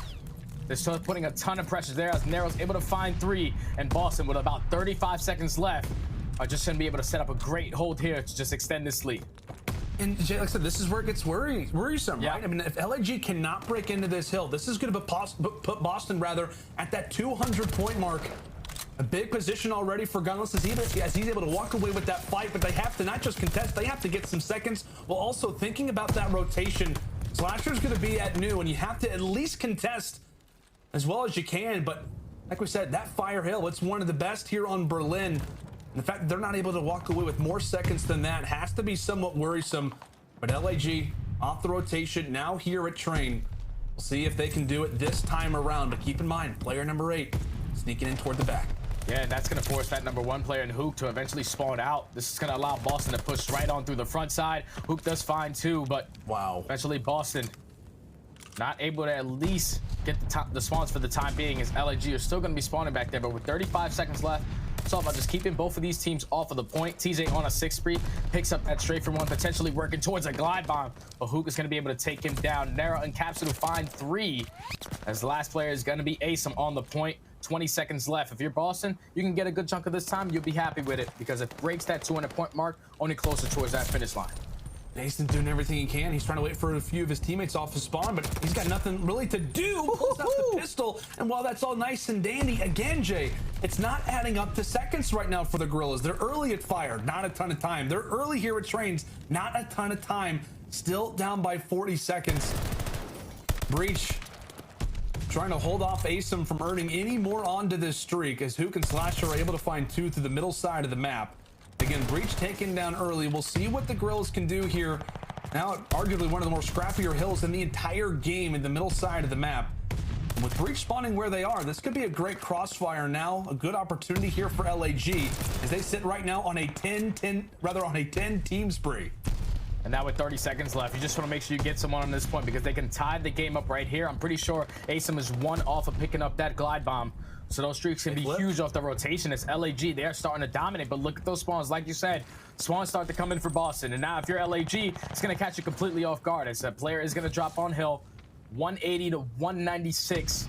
Only being down by 10 points are going to be LAG. They have a couple streaks to work with in their back pocket, but they're not going to be used to at this P1. You have to try to set up a pinch, and this is beautiful plays coming in out of Slasher as he does find two, almost finds the third, but now LAG are going to be able to win a majority of these gunfights off the rotation and have the man advantage.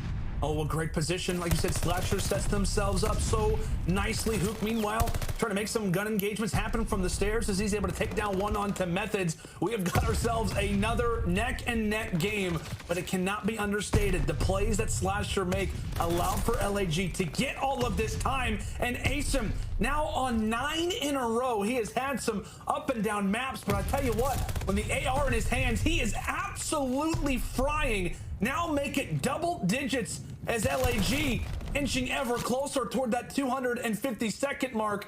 They can be within 10 if they hold every single second left. Boston, they've got to do something specifically off of that rotation. Gunless continues to hold a big 1v1, and Cap is able to take it, but Slasher is there for the reach out. LAG gonna be within about 15 seconds between walking away with this game, but how can Boston do this? Can they come up clutch again? We saw them, they were able to do this and force a game 5 versus NYSL. But now this is where the streak is going to get invested from aBeZy. He's going to pull that in right through side door. It's able to take down Nero. So now if you're Methodz, you just have to try to play your life.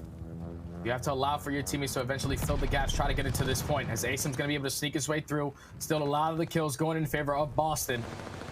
A lot of these pressure coming in from LAG towards that street side. Either team can close it out here, but Boston, they're doing a great job of just keeping them off the point for the time being.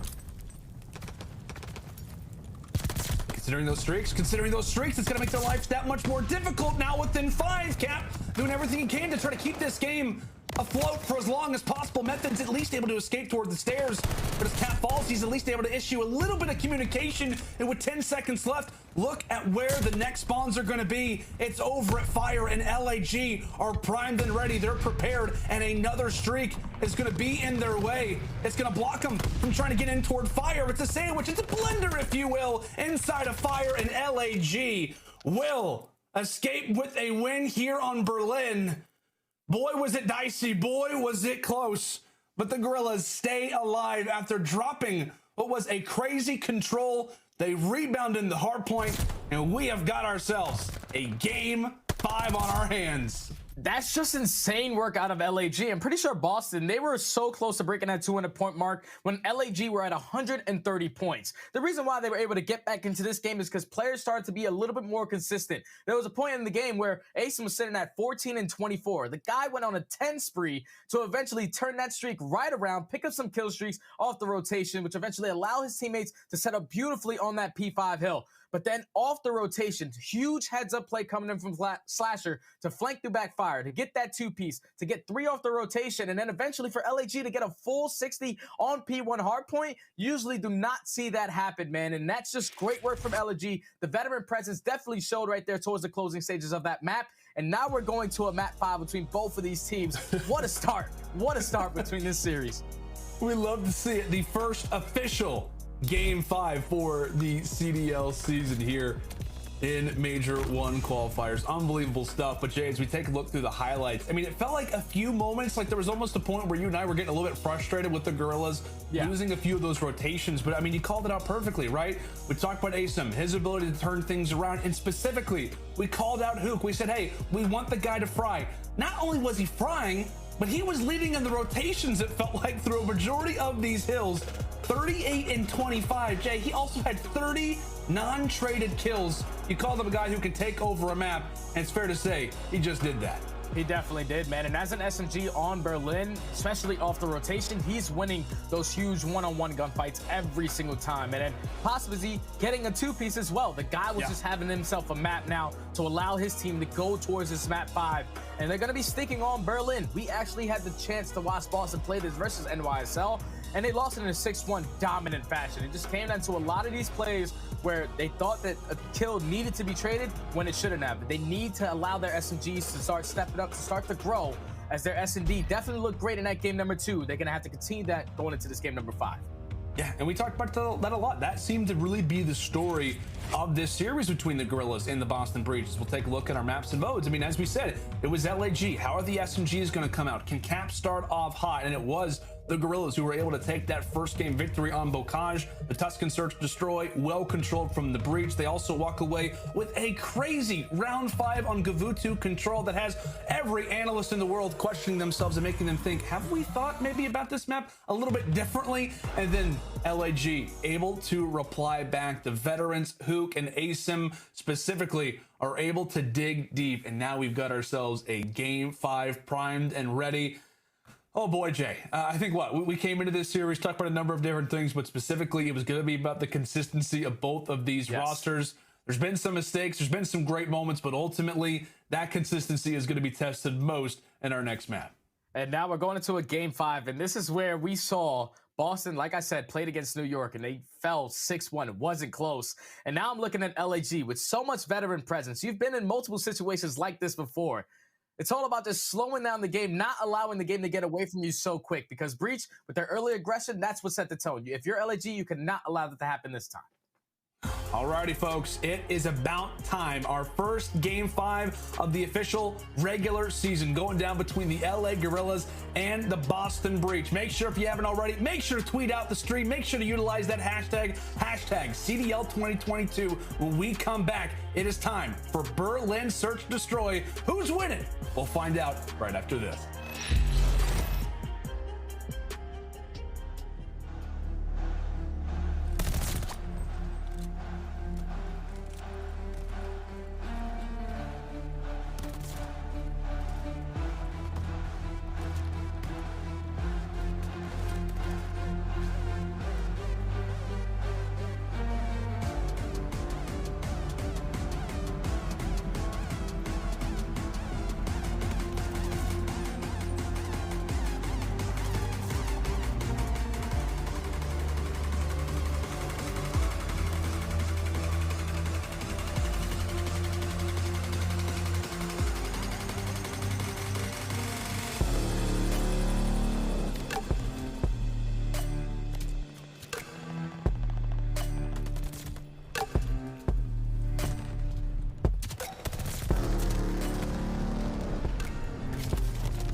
Howdy, folks, and welcome back to CDL opening weekend. It is day number 1, and we're currently in series number 2 out of 3 in the day.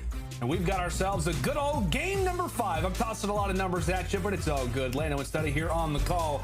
LAG and Breach going the distance. It is time for Berlin Search and Destroy. Oh boy, I'll tell you what, Jay, this has been a wild series up to this point. Both teams really showing some really overall just clutchness, right? We talked about what Boston were able to do in that control, and then LAG. Talk to me, man. The slaying numbers at the end of that last Berlin hardpoint, it was wild. Yeah, they were insane, man. I'm pretty sure aBeZy was able to go on a 10 spree, and as a team, they went 31-12, 2.56 to close of that game 4. But now we're into the game 5, LAG versus Boston. LAG are going to be on the early attack. You see the pressure coming in towards that A bomb, and it's looking like it's going to be on Methodz. Try to play your life here, or get one and get out with your life. What LAG learned a lot versus the Mutineers in that series of kickoff was how great these A executes can be. So already taking a page out of the Mutineers book, learning from their losses and successfully planting that bomb over at A. Nobody yet to drop us, Hook. Having to reference back now toward the back alley. All on the Breach for the retake. And just look at number 8 in Nero. He's working his way all the way around the backside through that train side. A lot of these gunfights are going to come in towards that A bomb. TJ's able to open up with the first, but Nero does get sniffed out. The trade potentially there as Capsidal does take down Slasher. And now all left up to 1v3 is going to be aBeZy. aBeZy gets picked apart. TJ's able to drop him, and there will be Capsidal for the defuse. I mean, what, Jay? It felt like all kinds of players were flanking around. We had LAG making flanks. We had Breach in the full flank as well. But it's Boston who's able to claim our first.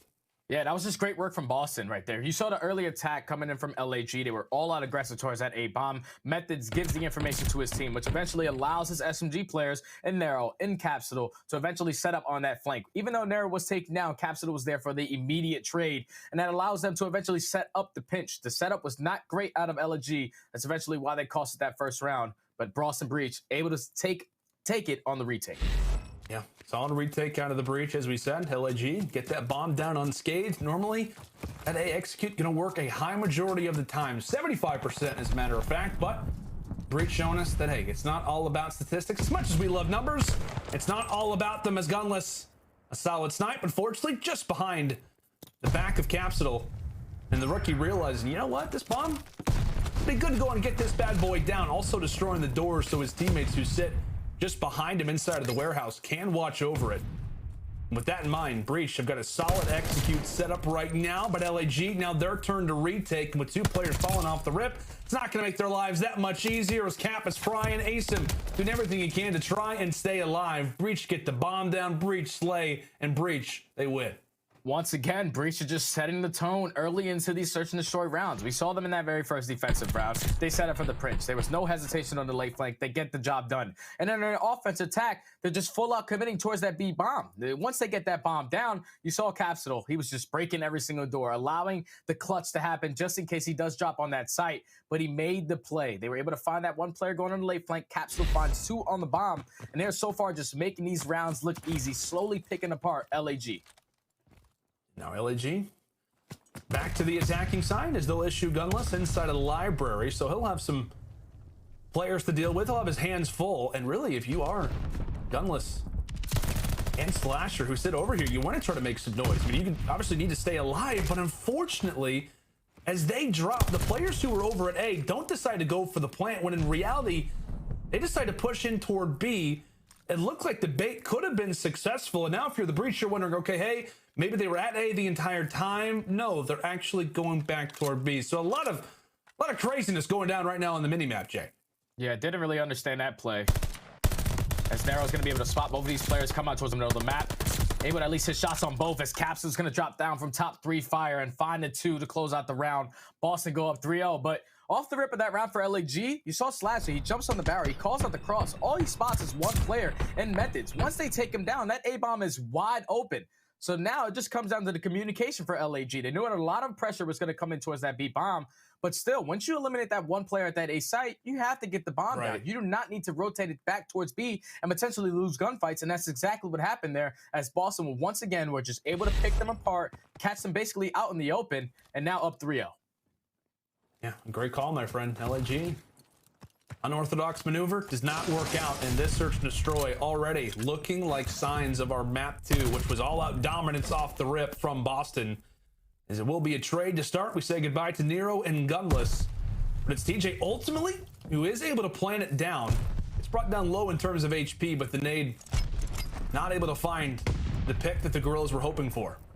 And this setup is beautiful. They have TJHaly, who's just sitting on bomb, making sure no players are going to be defusing. You have one player who's watching a late flank, and then Methodz, who's the safety net, also watching middle map, able to at least take down one. So now with 25 seconds left, if you're LAG, you have to focus on multiple things, and you still haven't even figured out the positioning of Capsidal, as TJ does find the second. aBeZy makes it into a 1v2, but with 14 seconds left, there's no way LAG win this round. This has just been a dominant game from Boston from start to finish, already up 4-0. And you just love, too, the positioning of Breach at the end, right? Methodz just sitting over there for the top side of the warehouse, just like, yeah, aBeZy, if you even try to just touch the bomb, even if you try to just punch in one little digit, I'm going to be able to take you down. But like you said, my friend, Breach, a phenomenal, phenomenal setup, as now 4 rounds to 0, 4 rounds to 0. LAG, they've got to wake up. Yeah, they got to get back into this game, man. Obviously, Boston, they have some VOD to work with when they played New York, so they have made every single adjustment possible. No one is trying to go for the over challenge. No one is getting overzealous. Everyone's just doing their job, and this has been a clean game 5 from this Boston roster. As they go back on the defensive side, this time around, though, LAG, they're going to commit this bomb towards that B site. As Capsidal is at least going to watch the cross for the time being. Straight for run is going to get called in. Love that call, right? Doesn't decide to bring out the sniper, but instead just has the streak. And that will take aBeZy off of the bomb. However, it does get planted. So for Breach, not as much of an advantage as you'd like. Also, you sit into 3 versus 3. Capsidal decides to rock out that dead silence as he goes hunting for some kills. Again, the bomb planted in a position of which Gunless has a good line of sight to watch it. Cap threatening for the defuse, but Hook sits in another perspective. He's at least able to call it out. With only 8 HP, it's up to Gunless and Slasher, but the nade tossed out from Pierce, as now it's all on to Methodz and Slasher versus each other. Methodz, not a whole lot of time, and it will be a round for the Guerrillas. Again, somewhat of a similar story to what we saw on that Tuscan search and destroy. LAG, just by the narrowest of margins, able to escape with rounds, but Jay, they get it done, and now they've got one on the board.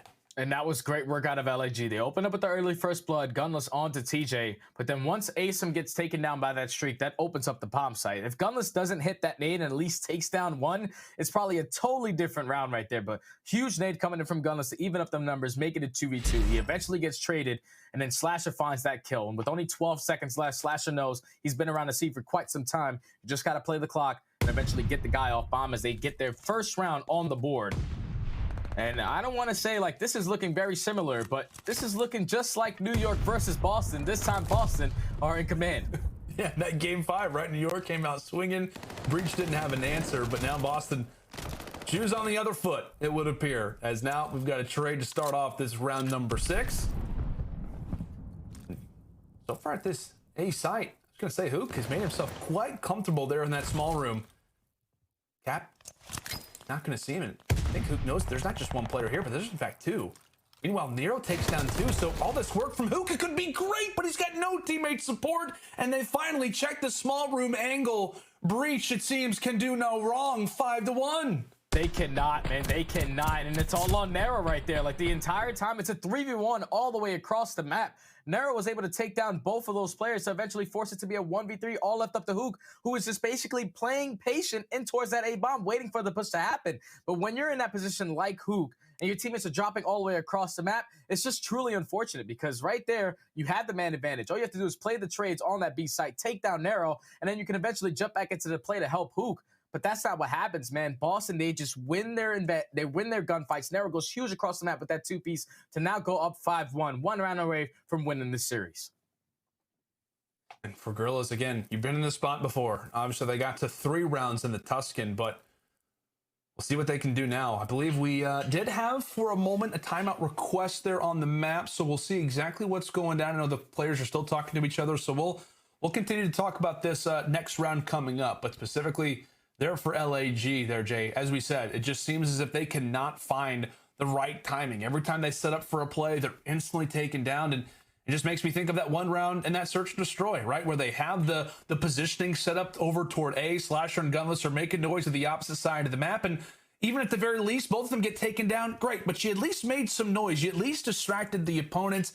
It just feels like in search and destroy, up to this point and so far, through our 6 rounds in this Game 5 search and destroy, LAG just don't look connected. But maybe, who knows, this time for a brief little timeout, it could be the time that they need to regain and figure out some sort of a game plan.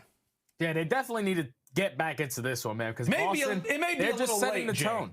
Yeah, they're setting the tone with their aggression. Like, just early into the game, Boston are not hesitating on any play calls that they want to get done. Like, the fact that they're having one player consistently call out the cross, even though they have the numbers on the cross, they're still sending 2 players on that side of the map. They're playing super confident. They're playing so well as a team right now, playing for every single trade possible. And right now, if you're LAG, it's just slowly but surely starting to work these rounds as a unit. Like, nothing is working so far. Let's just 4-man hit A. Yeah, we'll see if it can work out as Slasher gets picked apart off the rip. TJ there cuts him down off the cross. Instant 3 versus 4 situation. In fact, Methodz gets taken down, so the AR is already involved in quite a few fights. aBeZy, meanwhile, does get the plant down successfully at A. TJ tosses the nade out. He's able to take down Hook. Nero, his position is known, and he turns on the aBeZy with the pistol. And now it's all going to be on the Gunless. Now making a 1v1. Prior teammates, TJ versus Gunless, and Gunless will walk away with the 1v1. Again, narrowest of situations, but LAG now find their second. And that's all on Gunless right there. I'm pretty sure he was able to pick the ace up on that round. So now down 2-5. Even though the early first blood does come in from TJ on the Slasher, you do not want to see that happen. But Gunless, they were committed towards that A bomb. He wins his first initial gunfight. He reads the player on the flank, and then was able to clutch up the 1v2 to keep his team alive in this game. So far, Gunless, he's been their clutchest player in search and destroy. 1v2, 1v3. Someone just needs to help him, as you see Hook sitting at 0-7. This is not the stat line we expect from such a great player. Yeah, right. It's been the similar story for the SMG players. We know aBeZy, not a great search and destroy performance at kickoff, not a great performance in the game 2, and now Hook, an 0-7, joining the agency alongside his SMG duo. Slasher once more being a problem off the rip. As Nero gets found out as well, an early 2 there for the Guerrillas. And that's just good work from LAG to at least set up the nade spot to get that player off bomb. They work as a team to find that player in towards P2. So now in a 4v2 situation, you know that both players have to be pushed out towards the back. They find TJ. Now Methodz in a 1v3 with 20 seconds. He's going to get sniffed out. And that's going to be 2 rounds back-to-back for LAG, slowly but surely getting back into this game. And Gunless does not drop, so that kill streak is still alive. Where's that been? Huh? Yeah, where? Like, why do we do it? When we're down 5-1. Guerrillas? This is the second time. Second search and destroy. Down 5-1. Oh, we're going to start winning some rounds now. Oh man, at the very least, again, it's 5-3. I can't even talk as if the game is over, but still, you love what you see at times from the Guerrillas. It's those sparks of brilliance. It's just a matter of it happening continually. But again, LAG still surviving, still alive, and in the exact same situation that they were on Tuscan once more. They lost that 6 rounds to 3, and now what can they do? Will they rewrite the script? Can they get us at least to around 10? Or Capsidal spoil the show? Will he spoil the party? As Gunless looking toward the dock side is Hoop. Inside the bottom of the library, some good shots as that'll be the first blood for LAG. Also, some excess shots there onto Nero. With all the noise, all the pressure that they've made, this might be the wrap. Yeah, and this is the heads-up play coming in from LAG. This is what makes them veterans, as Gunless was able to find 2, picks up the strafing one off of working that glide bomb. As it's all going to be left up to TJ, he's going to be able to take down Gunless. That's a huge kill. But now this free A bomb plan is going to come in. All left up to TJ in the 1v3. This is not going to be an easy task to get done. But TJ's one hell of a search and destroy player. 35 seconds left, though. It's going to be impossible, basically. It does not look good. Also, you have one player who's sitting top 3. And yeah, he'll have the information. Slasher there to cut him down. All right. So Guerrillas showing us that, hey, they are still alive. Their pulse is still there. They're still breathing. And especially, Jay, that streak from Gunless. Yeah. He's now got 2 of them for the rest of the game. Yeah, that's 3 rounds in a row for LAG. So now they go back on the defensive side. So far, Boston, their go-to has been that quick B-bomb plant. We saw the way that aLLeY were able to shut it down the first go-around, get good teammates onto the player on site, and then eventually just full-on attack towards P2. But now they're down, still into this game, though. You see 2 players are going to be on a 3 spree. TJHaly trying to work his way up through middle broken. But this time, they're not going to allow Boston Breach to try to get a free A-bomb plan, as Gunless is going to be that player still calling out the cross. Gunless, can he continue to be influential? And based off that slide and where the stun ends up coming in from Gunless, is it going to have no awareness that this plant is going to go down. So somewhat catching aLLeY off guard, the early plant and Cap. He wants to try to escape, jumps on through the street, and fortunately for him, Gunless was in the middle of repositioning himself. But here comes the streak raining in from the skies. It does gain some information, so at least aLLeY will have that to work off of. The heads-up play coming in from the vet and Methodz. Takes down Hook from the back. Meanwhile, it's TJ, the other veteran, taking down Slasher. Gunless inside of the point, trying to stay alive. He's got the sniper. He gets picked apart as well. And now it's all on to aBeZy. Say goodnight to him as the Breach will escape with a Game 5 victory. Their first official win as a new franchise here in the CDL. Congratulations to them. As aLLeY, they send it the distance. They get us to a Game 5. But the S&D dominance, at least early on from the Breach, continued to be the story here, Jay.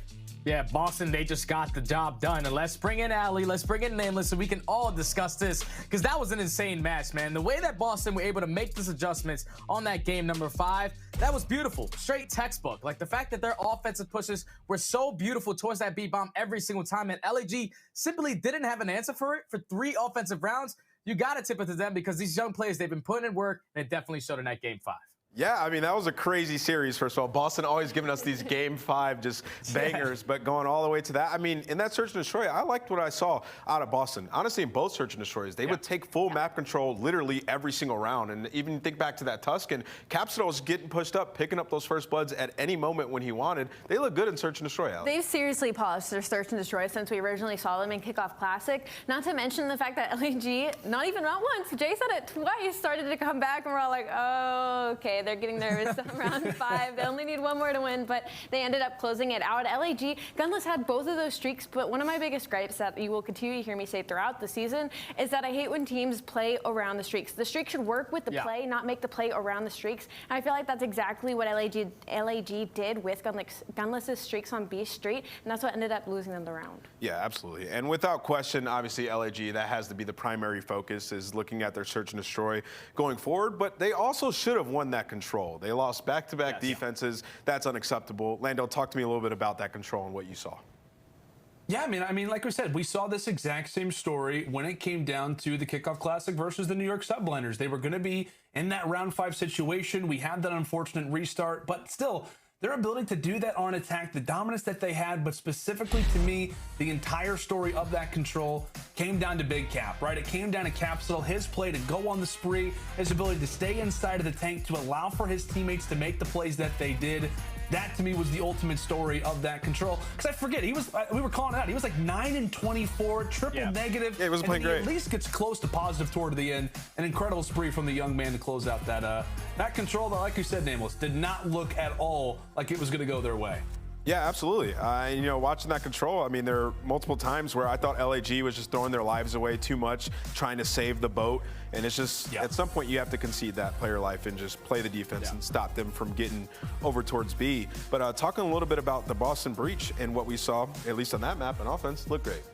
Especially TJ, this entire series, he ended up slowing down in that Game 4, but Game 5, he turned up once again to help close out this Search and Destroy. I'm going to keep repeating this. They seriously polished it since Kickoff Classic. We now see them go to the Game 5, and they close it out against a team like aLLeY, which is full of veterans, right? And when they're put under pressure, that's when they start to really shine. We saw that in the control, we saw that in the hardpoint, and we saw it here in our Game 5, but they just weren't able to close it out. Big ups to Cap as well. I think he loves Berlin. Yeah, I think so. I think I need to ask him that later, because he has that AP, that debut, and And then he goes, geez, I think it was like 7-2 in game 5. Yeah, I mean, the guy was just popping off. He's obviously an extremely integral player on this roster. And even going up against a team in LAG who at times had 4 ARs out in some of the respawns. Yeah. He had a sub the entire time, and the man was popping off. Jay, talk to me a little bit about TJHaly, because he had a fantastic series. Map 1, the guy was fine despite the loss. He's the guy that, you know, in pre-match we highlighted, we need to see a little bit more consistency out of him. What'd you see? I saw nothing but consistency. The guy started off the beginning hard point. He dropped like 35 to 40 kills and then took over in that search and destroy. Even though Capsidal had such a great start, pretty sure was like 11-0, TJ still led the lobby with 12 kills. And this is the kind of player he needs to be for this roster to have success, because TJ, he's now a veteran on this team. You have to be able to teach the younger players what you used to do, and that's exactly what he did in that series. Kept it consistent in search and destroy, which is his bread and butter, but then also with that AR on the Gavutu, turns up right alongside Capsidal and just gets the job done. Absolutely, and it's got to feel good to get that first W in on the season for the Boston Breach. And for you, aLLeY, looking at Boston Breach and going forward, do you think that they're going to be able to get to that top 4 status? Top 4 is pushing it. We have such an incredible roster lineup in the CDL teams this year. I mean, in New York and in FaZe and Ultra. Maybe it's possible. I think the ceiling is really high. I see them kind of beating everybody middle of the pack right now. They're kind of in T5, T6 for me right now, but it's incredibly possible with the ceiling they have. Okay, Landos, what's a satisfactory placing for this team at the end of Major 1 when it's all said and done? What do you think this team would be happy with? You know, obviously for the players, it's always going to be different. You know, it's always like win or bust, or I think for them, like they'd be super happy with top 4. But to be totally honest with you, I think to be really happy with the Boston Breach, I think anywhere from 6 to 5 to 4, like anywhere in that range, I would be really happy with this team. As aLLeY mentioned, I mean, the level of talent that we've got right now in the league is unbelievable. But I will say, Boston, the way they were able to dominate in those search and destroys, granted versus this LAG team that really just doesn't look all that structured right now in the mode, it does impress you, because like we said, we learned a lot from Boston, from their series at kickoff to where they showed us here. They can be a team that can clutch up in the biggest moments, whether it's in the controls or dominating the search and destroys. I think this team really is going to be about the hard points throughout the remainder of the season. If they can be consistent in that mode, continue to be solid in control, and overall perform like they did in the search and destroys, I think they've got themselves a very well and complete roster. But again, I would be very happy for them to be in that upper 6 in general, but anywhere from that point on would just make me a much happier camper or a bigger Boston fan. Well, for Boston, me, turn up so we can I don't really Lando think that happy. Boston are going to be able to do that. I don't think Boston are going to be able to consistently get top 4 as the season goes on. I feel like this is a team that's going to be around the middle of the pack all year long, but I feel like for them at the end of Major 1, they're probably going to get a top 8. It's because all these teams are going to start practicing, start polishing. Like Atlanta FaZe, there's no way they're going to look as bad as they did at kickoff going into the Major. I feel like for this team, since it's such a young roster, top 8, at least for the first Major, is where they're going to be.